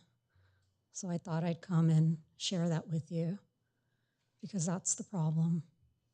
I mean, I can call it in, but it's much easier to go on the app. I take the picture, submit it, but it's unsuccessful. And not just with this matter, but there's other concerns that I've requested through the app, which have actually been resolved, but on the app, they still show open. So I just wanted to share that with you. It's Public Works, but along with the app. Can you give me a closer location than just 220th? Is there an address or a cross street? 647 East 220th Street, next to Avalon. We'll get it taken care of. Thank you. And then just one more thing, Dr. Rogers. Yes. I was just in Arizona, and I love their landscape of hardscape of the medians, all rocks, beautiful, just like Las Vegas. You don't need trees or drought-resistant plants. It looks beautiful with the rocks. So I concur with you. Thank you. You're welcome. Thank you. And I will have staff send in a request to IT for the I app. appreciate it. Thank you, Commission. Thank you for being here. Thank you. All right. Item number 10, any oral communications from the commission? Any news, information that you want to share? Sounds like Commissioner Fields has something to share with us.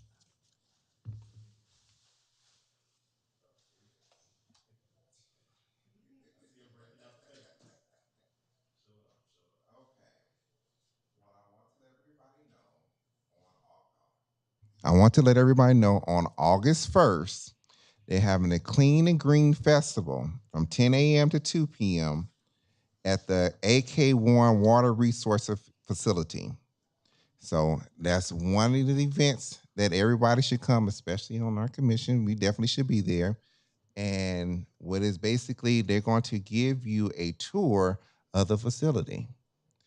So the Warren facility is down close by Lameda Boulevard and what's that, Figueroa area right there.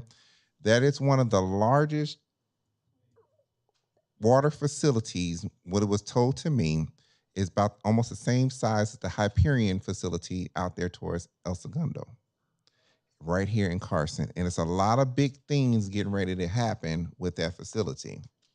I can't oblige yet, but when they get ready to tell you, it's something interesting is getting ready to happen. And matter of fact, that's the same facility Gavin Newsom came to tour a few years back during the pandemic. Then also we had the City of Carson welcomed in the Manhattan Square at the Lennar Homes over the weekend. Something quite to see. You got know people that need to buy a home, want to come migrate to the City of Carson because everybody know this is the jewel of the South Bay where everybody wants to be. So come on down for the Lennar Homes. I also went to a meeting at the community center for the water basin. It was a lot of information that was given out. They gave out nine little gifts and a nice dinner with it. And they gave a lot of information of what's going on within the city of Carson, the different partnerships and the different districts and how things are run and what's the future is going to be going forward. So it's a big infrastructure that they want to invest in the city. Then also, Councilman Hicks had a tax seminar with Jeffrey Prang. He was here. It actually coincided at the same time, so that was very informative. And hopefully, Jeffrey Prang come back again so more information, because a lot of people had a lot of information that they need, and these tax laws have changed, especially with Proposition, I believe it was 19, that's affecting a lot of people. Then on August the 8th, they're planning to have the night out for the sheriff department. So that's another one. I go every year. It's getting larger and larger. It's something to see. It's really fun with the family. And that's, something else that we all can participate in. Want to get the community united. And then, what is it? It was something else happening this month coming up. Several things. August is going to be full. And so then we also had a recap from last month that we had a successful Juneteenth celebration. That was very awesome. The 4th of July was here, had the drone show. Still trying to hear a little bit more about, the new enforcements of the new laws of firework free. But yeah, I think Carson's moving forward to another, new destination. So I just want to give my little update on that, and yeah, more to come. Are these events on the city calendar as well? It should be on the city calendar as well. All right, thank you. Appreciate that. And Marion, did you have a comment? No? Okay. I just attended a couple of events. I know what he's talking about. You're at the drone show? Yes, I was. Ooh, nice. Awesome. All right. Any other comments from commission? Sure, go right ahead. Just had a quick question.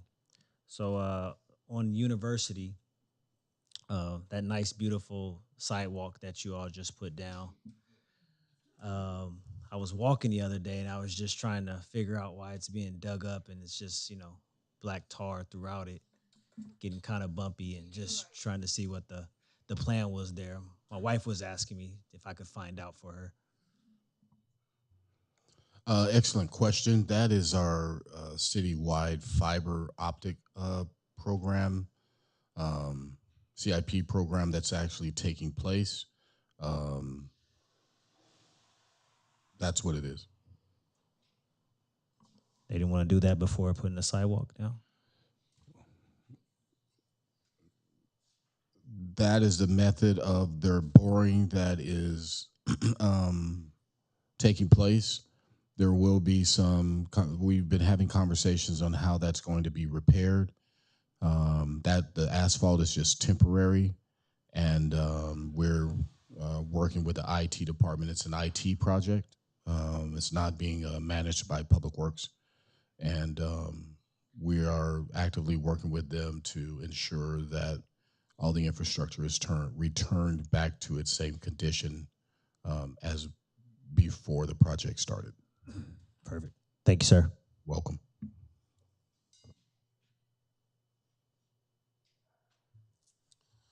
All right, I had a question for Mr. Yee, Jonathan.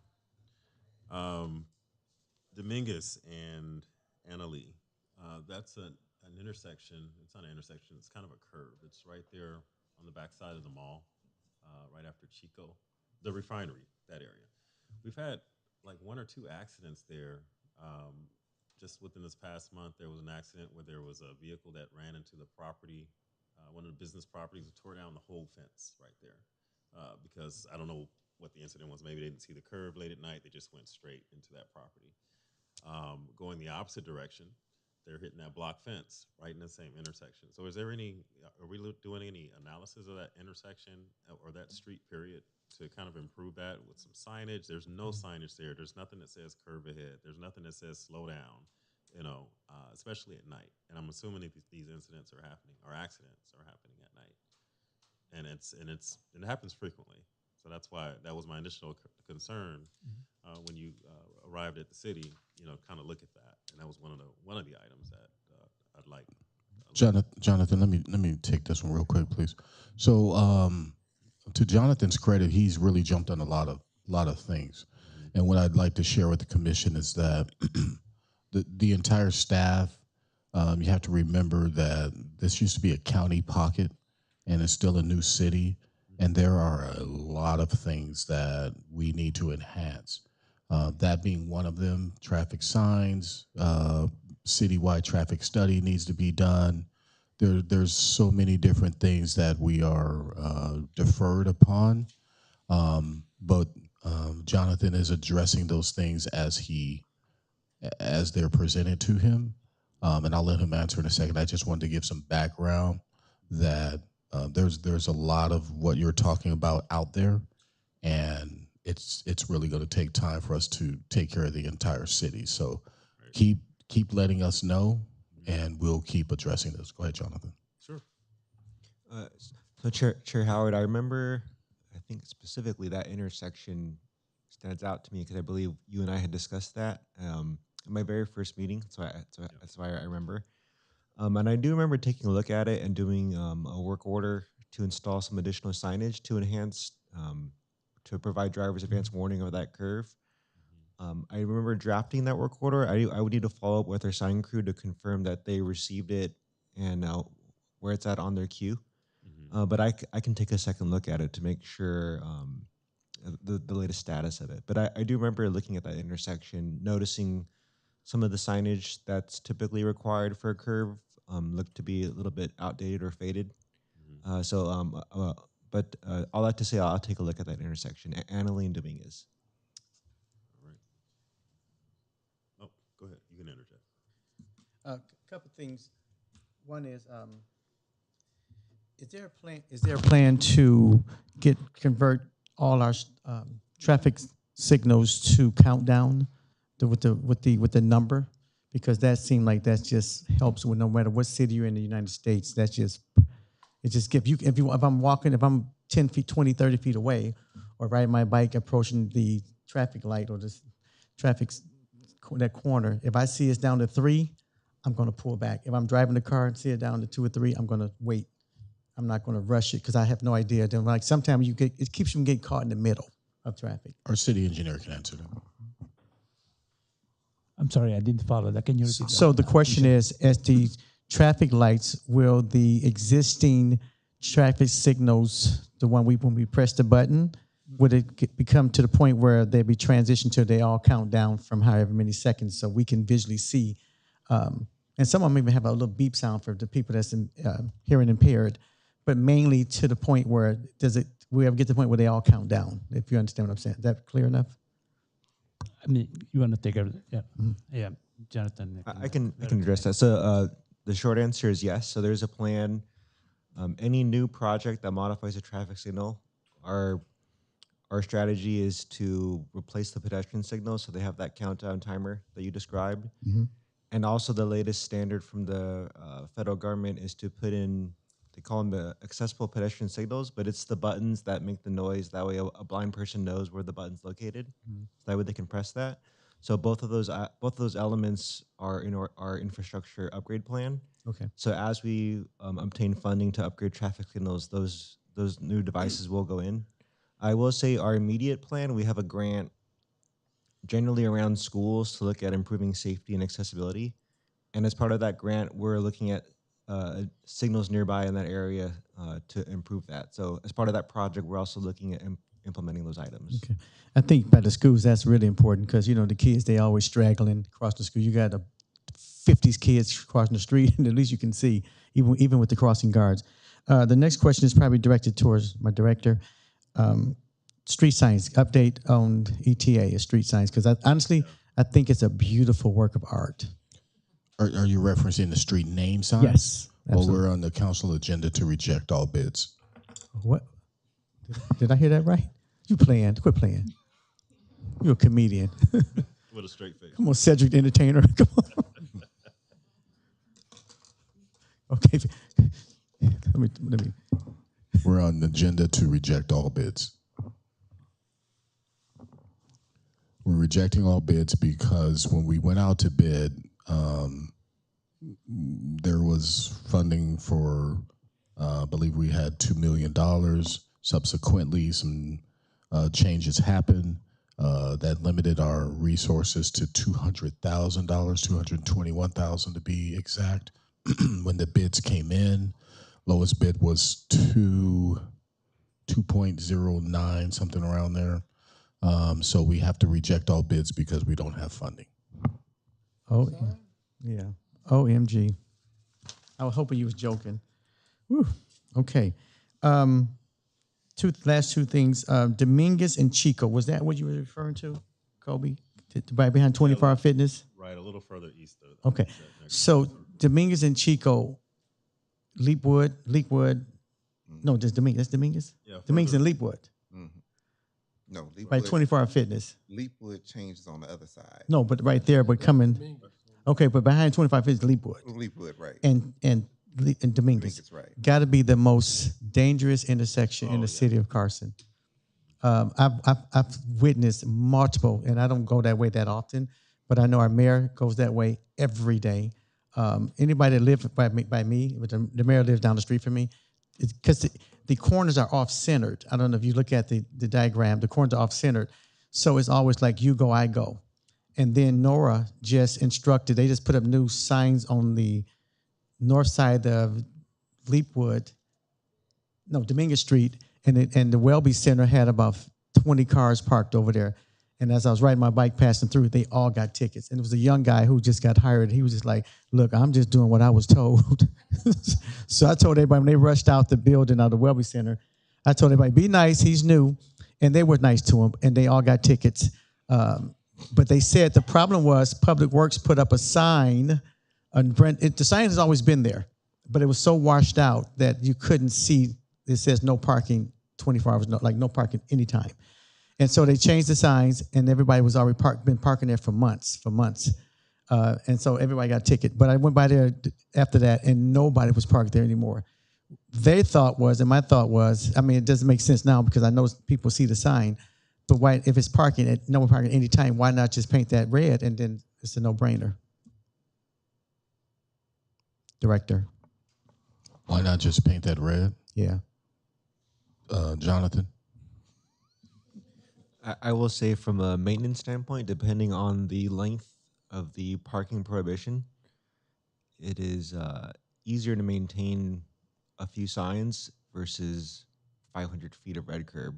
Mm-hmm. So that would be the logic behind it, because both are enforceable. Granted, a nice new red curb would be easier to see, but if it's a faded red curb, then the two signs up on the pole 7 feet tall would be easier to see. So it's a balance of maintenance and visibility, but both are enforceable. Now, Jonathan, I've seen you guys do striping, and you guys can stripe 30 yards in 2 minutes. Right. So I just think, because like the Welby Center, I know the director over there, and they told me that we have patients that come all the time for different reasons, and the dialysis center is right next door. And so they do have new people who don't know that they just look over and say, "Ooh, it's empty parking." So I think we got it now, though, because I went over there every time I ride by that, I look, and there was only one car recently that got a ticket. But I think we got it now. I get it now. The biggest concern is the safety issues, because my buddy owns that right behind 24-Hour Fitness. He owned the tent shop right there, and we'd be sitting there talking, and boom, I mean, all the time. Is it because we can't put a crosswalk there because it's off center like that? Is that so? Is no solution to that as far as crosswalk? Again, I think it goes back to how the city has evolved. Yeah, there are a lot of issues to take a look at and do studies on to perhaps bring into the modern age. I would liken that as one of them, because back in the day, less traffic. It was beautiful when it was installed, and it just seemed like it worked because there wasn't that much traffic. Now that traffic has picked up, now we have to adapt and put in new measures so that everyone is safe.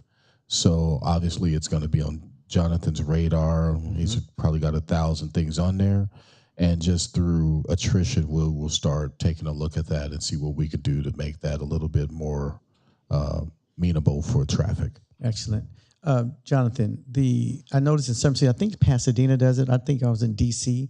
They actually have crosswalks that they walk from diagonal. Yes, we've taken a look at that. Yeah. I'm purposefully speaking for Jonathan on this one. But those are some of the things that we'll consider as well. There has to be really specific instances where we want to install something like that. Got it.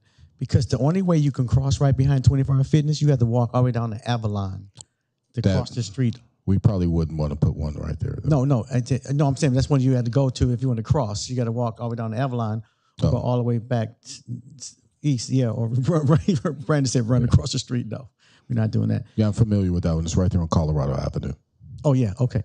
Lastly, Tillman, I got a call the other day. Well, this guy said, please, he said, and I got to get this, but he said since the 1960, behind Tillman and Industrial right over there, right, that it runs to, he said that street has been bumpy and tore up since the 1960s. He said it's the same street, it's never been paved. So I got to get a little more detail where it is, but the guy he said, look, you get that done, you're a champion in my book. So he said since the 60s, it's been the same. What's the street? I'm gonna get the exact number, but he said it's over there off Tillman. It goes around, and I kind of can picture it a little bit.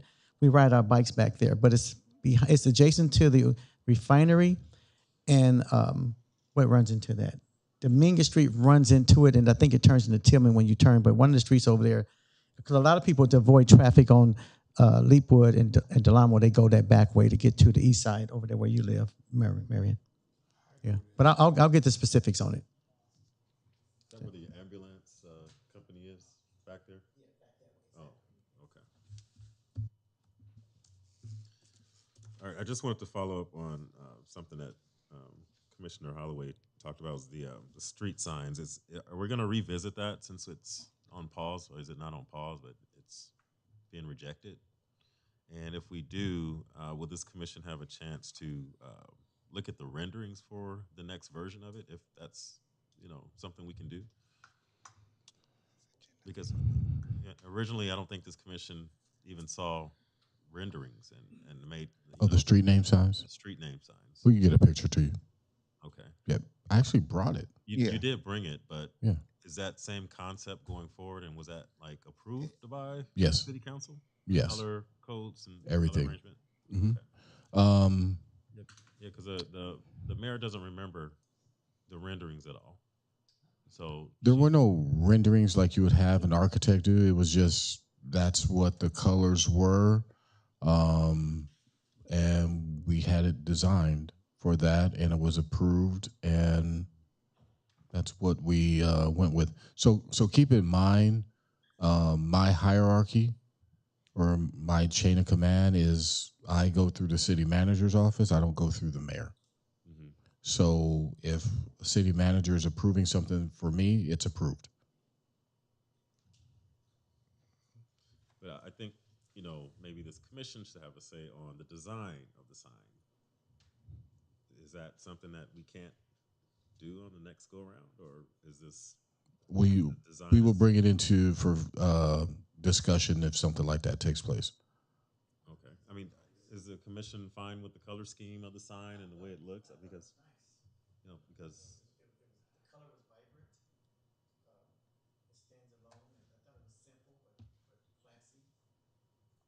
well, I don't want to have a full discussion about it. Quick question: why was it rejected again? Why was the sign rejected? Funding. We didn't have The funding? Not enough funding, correct? Funding problem again? Yes, sir. Okay. Yeah, it's just my color concern is that the sign has a dark blue background with white lettering. It just looks like we're a continuation of Los Angeles. It just kind of goes from, in the Carson we are green, and then it goes into dark blue again. So it looks like we're just still Los Angeles and continues into Wilmington dark blue. So I was proposing, we have some samples of different colors, and it didn't have the block numbers on it, and you said it had the diamond on it with.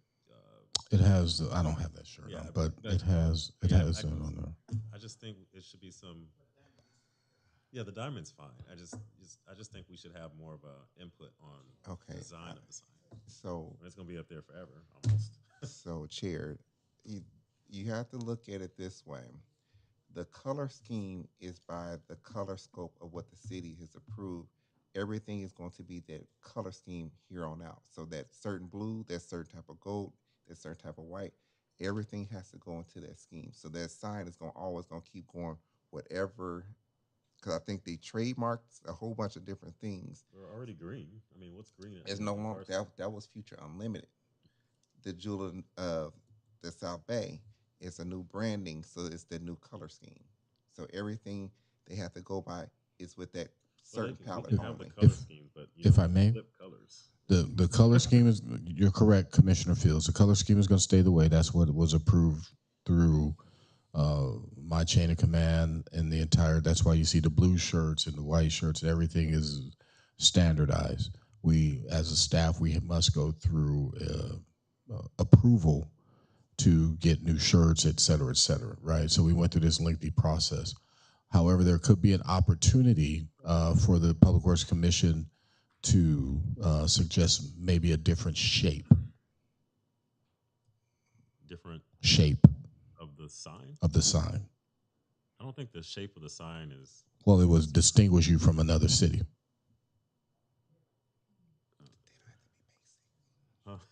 I'm just offering opportunities. Because again, I hate to go to that. I would like to see, and if commission with a white background with blue lettering. And I know you talked about that before on something about how it is to maintain a white sign. You wanna step in? He's anxious over here. My traffic engineer. It was discussed, but I'll let the traffic engineers work on that. Go ahead. Just for information for the commission, so all signs in the country follow the Manual and Uniform Traffic Control Devices, which is a federal standard on sign colorings and font colors and sizes throughout the nation. That way, if we drive from here to Nevada or from Nevada to Texas, certain sign colors just have certain meanings. So a white sign, a sign with a white background is a regulatory sign. So we technically couldn't use it for a street name sign, which is classified as a guide sign, right? So it's just telling you information so you know where you are. It's not trying to instruct you or prohibit your movement in any way. All that to say, there's specific colors for certain things. But there's some cities in Los Angeles or California that have white street signs. I would say those signs, if they're used for street name signs, they're either private or they're just not compliant with the federal standards. So for a street name sign, which is classified as a guide sign, there are certain colors that are allowed. Green is the most common one, which is why we see green almost everywhere. Blue, I believe, brown, purple are the typical colors that are used for guide signs. So we couldn't use, for example, white, yellow, red. Those are all meant for non-guide signs. But it, yeah.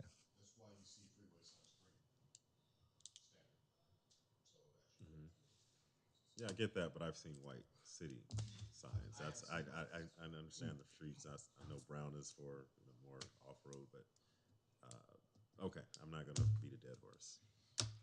I just thought we would have. But more with the oversight for with the signs. rejection of the bids, there is an opportunity because there has been a little bit of discussion of perhaps changing the shape of the sign, which in itself does distinguish the city apart from other local agencies.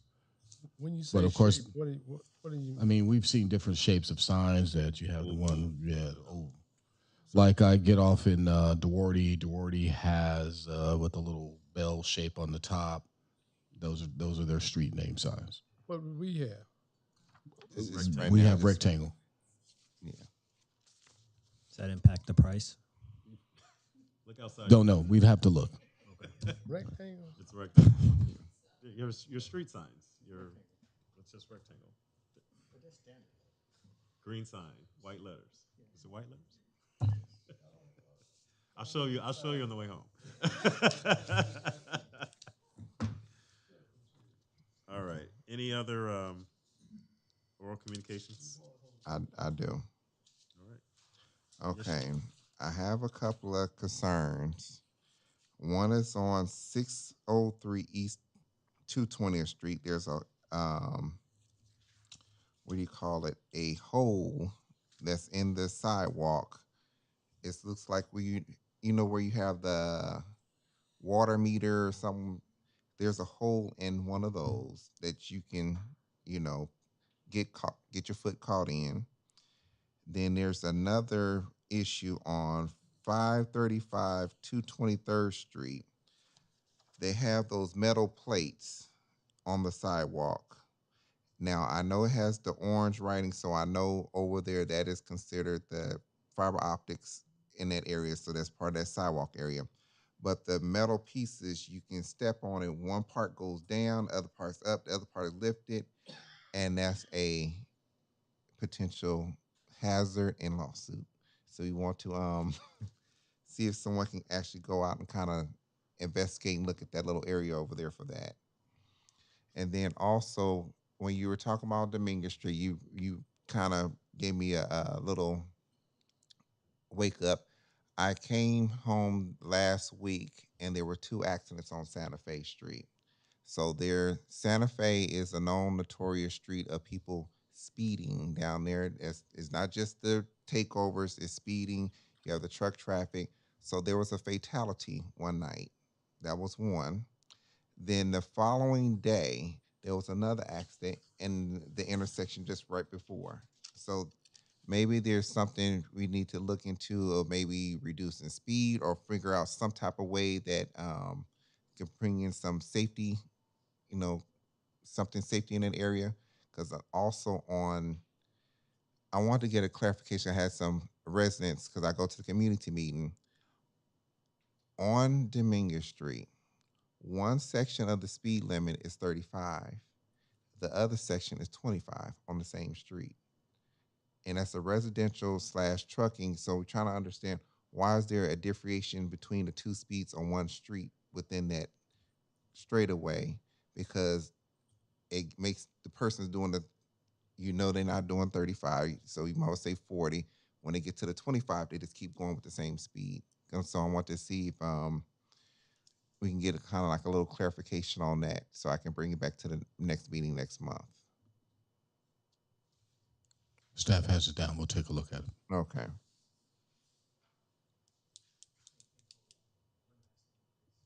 Commissioner Holloway. I do have a question. I'm trying to see whose responsibility this falls under. I ride my bike down Delamo to right before you get to the overpass for the 710, and every time I get close, I'm reminded that it's not a manhole, but it's probably the size of a basketball. You know what I'm talking about? And you can drop straight down. If you walk over that, your whole right leg will fall straight down to your pelvic. That's how it's like an endless pit, and it's been empty, like somebody stole the cover off of that. It's not a manhole, but it's like the next thing. Yeah. It's a grate. What's it called? It's a grate. There used to be one missing right there on under the 223rd Street Bridge, and what is that street right there? Oh, I can't think of the name. Is that our responsibility, Dr. Arlington? We can get it. What's the? I'll get the address. I actually videotaped, I recorded the last time I was there. It may not be our responsibility, but we get a contact to get it done. Is that on unincorporated?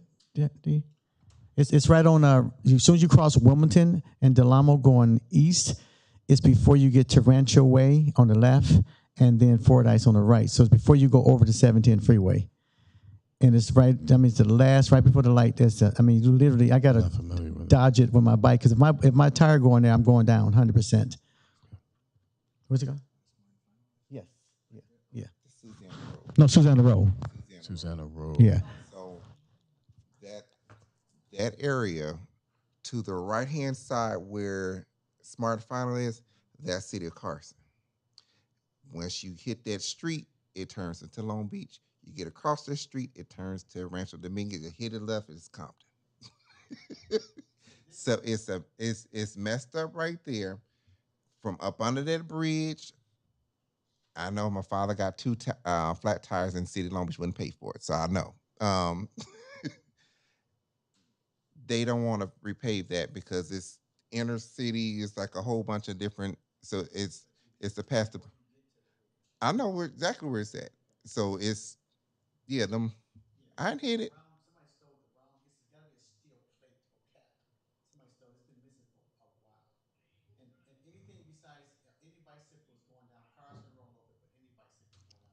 Commissioner, if you shoot me the exact location as best as you can, staff will take a look at it and see who we need to contact. We'll at least get that information over to the jurisdiction if it doesn't belong to us. We've been pretty successful using our contacts in some cases, so I think we'll be okay with this one as well. Yeah, Doctor, they need to get from Del Amo all the way to that 17 freeway. All that needs to be redone over there. Them trucks have destroyed that whole area, even in the turning lane to make a left onto Susanna Road. It is dug all the way in. So that's county, isn't it? I believe it's next to Metro, right? The Metro. No, go further. Well, Metro is the one that's beforehand. So Santa Fe and Del Amo, that right-hand turn lane that's where it starts messing up and going. We got. Huh? No, I know. We have one lane. Yeah, but I'm talking about where the regular on Santa Fe. That's our section, right? Del Amo. I'm sorry. Excuse me, Commissioner. Yeah, Del Amo east of Wilmington, the outer lane, very south side of Del Amo. That's Carson, the number one. The outer lane. Yeah. The inner lane is County of LA. Okay. It doesn't belong to the city. Yeah. So where Santa Fe and Dominguez and Santa Fe and Del Amo meet up at, so that's that lane that's over there. Is that county or is that City of Carson? Because that's where on that corner where I'm talking about is the burger stand. Is the burger stand? Then you have the Thunder Studios right there. So that lane that's right there. Thunder Studios, Carson. Thunder Studios is 100%. That's where your community. This is where your TV station comes from. No, I know, but on the directions, it's Long Beach. So that whole area in that general, it will say Long. Because I got lost. It's Long Beach. No, I'm telling you, it's not Long Beach. So I'm one of y'all residents in that general area over there. So we have that 90810 zip code because we don't have no post office in our area. What's the question? Belabor everyone's time. What do you need? That section got to get fixed over there. We're trying to figure out is the right lane when you from Santa Fe, right lane when you curve to make that right hand turn. all that is deteriorated, and then all the way down to the freeway is So Santa Fe and Del Amos, where you're referencing, and then that Right. area over there. Yeah. We will take a look at it, and I will commit to. We will. Cause I'm running budget in my head right now. I will commit to taking a look at it, and we will pave wherever we can, whatever money we have, Okay. to make sure that we get that taken care of. Okay, that's perfectly fine. And one last question from the last meeting, I had addressed the area on Santa Fe that the road was deteriorating coming up. Did anybody get to see what was going on with that area? Santa Fe and This Santa Fe where Madison and what is the other street? Van Buren. There was actually the road. There's complaints that the road is actually coming up. It was chunks in the actual driveways of people's homes over there. It sounds like it did go out to staff. I will follow up on that. Okay. We have this information is being recorded, right? So we have the information. They'll get it to me. We'll get it out there, and definitely have an answer for next commission meeting. But when it gets taken care of, if it does belong to us, I will report that out to you directly. Okay, perfect. Thank you. You're welcome. All right, thank you, commissioners. All right. Item number 11, staff oral communications. Do we have any updates from the director? Just some updates. We will be beginning phase 11 here pretty soon. Information will go on the city's website, and we will continue doing what we've been doing and paving as many streets as we can with the budget that we have. Other updates are, you kind of heard some of those. We are rejecting all bids for our city street name sign replacement. But it's not off the burner yet. We're still looking at ways to get funding. Martin Luther King is funded. Thank you. Congratulations. Well, now. So Martin Luther, get your last roller coaster ride in. Tell all the residents, get all the last roller coaster ride in. But to staff's credit, stayed on top of it. Is it time to end or something? Time's up. I got 3 minutes. So that's an exciting thing. We got bids back from our medians. They were a little higher than what we expected, but there's a lot that's going into them. So our wonderful city engineers kind of going through, seeing where prices can be cut. He's very good at that. I want to say that publicly, that Gilbert and his team make every single effort to get the cost down for the city of Carson. They are very conscientious of that, even though they don't say it. I will say it publicly, and I'll stand by it. They are on top of it. They don't waste any of the city's money. So you guys have a very, very good engineering squad. And whenever you see them, you should just really be thankful that they're here, because I've heard them on the phone, and they're like, yeah, no, we're not paying that. So my hat is off to you guys, Ian, Gilbert. I haven't heard Jonathan in action yet. I'm waiting to see that. So the jury's still out on him. He may spend all the money. I don't know. So let me see what else. So we got those bids in. Martin Luther King is funded. Gilbert, do we have a potential start date? We're going to council on August 4th to award the contract to RJ Noble.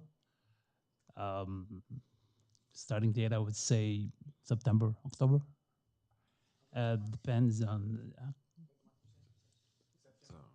That's the hope. That's the hope. Yes. So it goes to council August 4th, and then we'll start the process. Then once we get a construction scheduled, you all will definitely know. But that's pretty exciting. I'm glad to see that. Looking at about a year for that to complete? 6 Gilbert. months? Less than a year. More or less? Yeah. Less than a year. If all goes well. And that section will be closed or a portion, partial closure? Partial. Okay. Yeah. Again, the timing all depends because we're coming in a rainy season, and I understand there's some El Nino coming. So it depends because just keep in mind we're gonna excavate the roadway at least 2.5 feet, and we don't want to leave it open during rainy days because below that is the landfill material. So soft. yeah. Yeah. So we're gonna Close it. time it to make sure we don't get water because we don't want to oversaturate the pavement section. And what are we excavating, Gilbert? 4 feet? 2.5 feet. 2.5? Is what we're excavating. Yeah, because we don't want to disturb the landfill materials below that. We're hoping we're not disturbing it. Otherwise, if we disturb it, it's going to be a different requirements from other agency. But the plan right now is to excavate 2.5 feet and then install like a geogrid material every 8 inch apart to act as like a one stabilized structural section to distribute the load evenly. Do we think it's below the water table? Say it again? Below the water table when they dig? Like if you go I don't think so. 2-3 feet, it hits water and starts saturating? No. Okay. Not that area. That's in Delamo Park, yes. That's Oh, yeah. but not that one. Yeah, Okay. we're good on that one. Gilbert, the final bid, is that something you guys can tell us what the final bid was? The final bid is like 4.9, almost $5 million. The bid was submitted more than 90 days ago. Normally, bids are good for 90 days. So we reached out to the contractor. They're willing to honor the same bid amount. However, there may be some price escalation that's coming. We got proposal from them. I think it's something that we can absorb using our allowance. That would be treated as like a change order during construction. And is the goal to level that from Main Street all the way to From Main Street to Avalon. Oh, okay. Yeah. And so it's all should be level. It's not no more dips or nothing like that. No highs and lows. Just one in the bike lane. Yeah. With a missing top on That's the one we catch air, right? That's the one we catch air. So, what are you guys layering it with? Because, like, I know the process when you do put in artificial turf. I know the process. You D&G, gravel, this. What is the layering process for 2.5 feet of that? Process is we're gonna remove and then we're gonna stabilize the base. Install like it's called geogrid material. It's like a synthetic material, kind of like reinforcement. Every 8 inches to make that section like a one big piece. Just imagine there's like one big slab, so there's no, uneven settlement. So when this thing settle up, we can't avoid the settlement because we know it's landfill. But this is just to prevent, uneven settling or something. And then doing this will add life, I would say, easy 10, 15 years to the pavement. And then the goal is to make sure that this is on a regular maintenance schedule, right? And that's always the goal, and that's what the staff has been doing.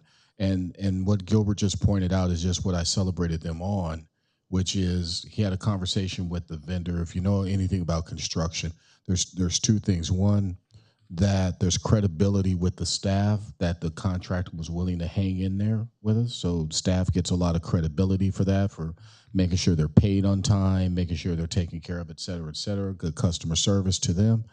And then the relationship that Gilbert and his team have built with some of these contractors, RJ Noble in particular, for them to say, you know what, yeah, we'll go ahead and honor that contract for you guys. We know you're going to pay us. However, here's the fee that they were going to charge us was actually a little higher, and Gilbert talked and negotiated with him to save the city an extra $30,000, Gilbert? Yeah, the initial proposal for the price escalation was $206,000. So we negotiated, and they cut it down to $176. So we save another $30,000 right there. So we are using cement, and not asphalt, right? We're using asphalt. Right, we use asphalt. Okay, Yes. so what's the curing process for the asphalt? Is it usually as fast waved in cement? Wait, asphalt normally is fast. Yeah, in very one day fast. you can and drive that, over it. so it doesn't require mesh or rebar for that kind of stuff. Where that geogrid is served as like a mesh. Okay, got it. Yeah, that's like a reinforcement. Yes. And we're not using cement because No. Right. First is the price. Second is the maintenance because asphalt kind of like will sink is even a if little. you rebar and keep it up. Yeah. Yeah.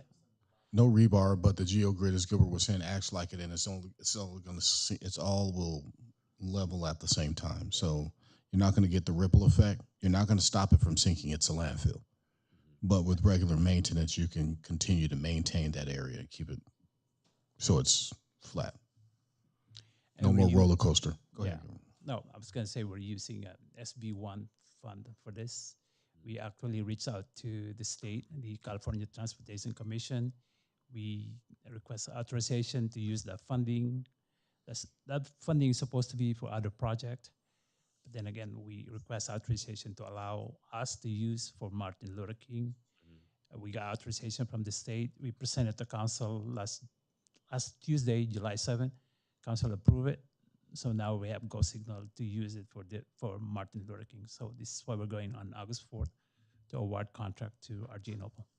RJ Noble. Yes.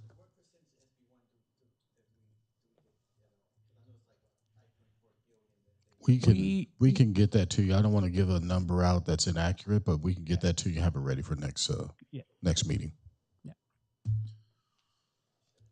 All right. Was that inclusive of the city engineers updates, or was that? Yes. Okay.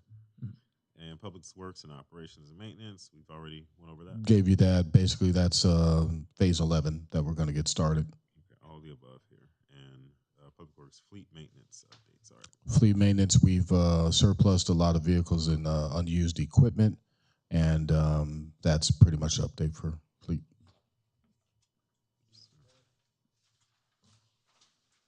Say again? We actually have, as I shared with you, we do have a construction schedule. That construction schedule is due to be completed approximately August of 2027, Gilbert? Ballpark? You say Mills Park, right? Yes. Yeah, for Mills Park, yes, we advertise, we open bids, we received 3 bids. The first two lower bids, they're non-responsive. So we're going with the third one. Unfortunately, they're like $1 million higher than the lowest one, but we're proceeding with them anyway. I think we have funding to cover the difference. So we're working on it. That bidder is Bob Construction. They're the one who built or construct the Foisia Park that we just completed. So they've done some similar work with the city. So we feel confident and comfortable that they should be able to deliver the project. Mr. Chair, did that satisfy your question, Chairman? Commissioner. Mr. Chair, I just wanted to add something really quickly before we, what's the next one, adjournment, before we do that, because someone touched on it, Del Amo Park, right? So the engineers are actually working on something right now, but I just wanted to just remind everyone, because I know these conversations take place, Del Amo Park is doing what it is designed to do, and that's catch water. It is a catch basin. It literally is a catch basin. So when it floods, that's because that's what it's supposed to do. But the engineers are working on something right now, a design so that we can figure out how to disperse the water so it's not as bad. And then from that point, then a more proper park facility can be put in place. So that's what's going on with Del Amo Park.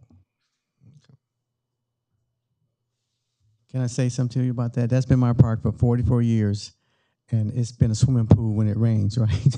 And a duck pond and everything else. I really don't see what you can do unless you have some ciphering devices to pump the water right over that wall, or which is the riverbed right there. Because what else can you do? Because that's why I don't question these smart guys. Oh, okay. These are the smart guys, and I rely upon them. So I'm sure they've got engineer something brothers, in the works. So yeah. they'll figure it out.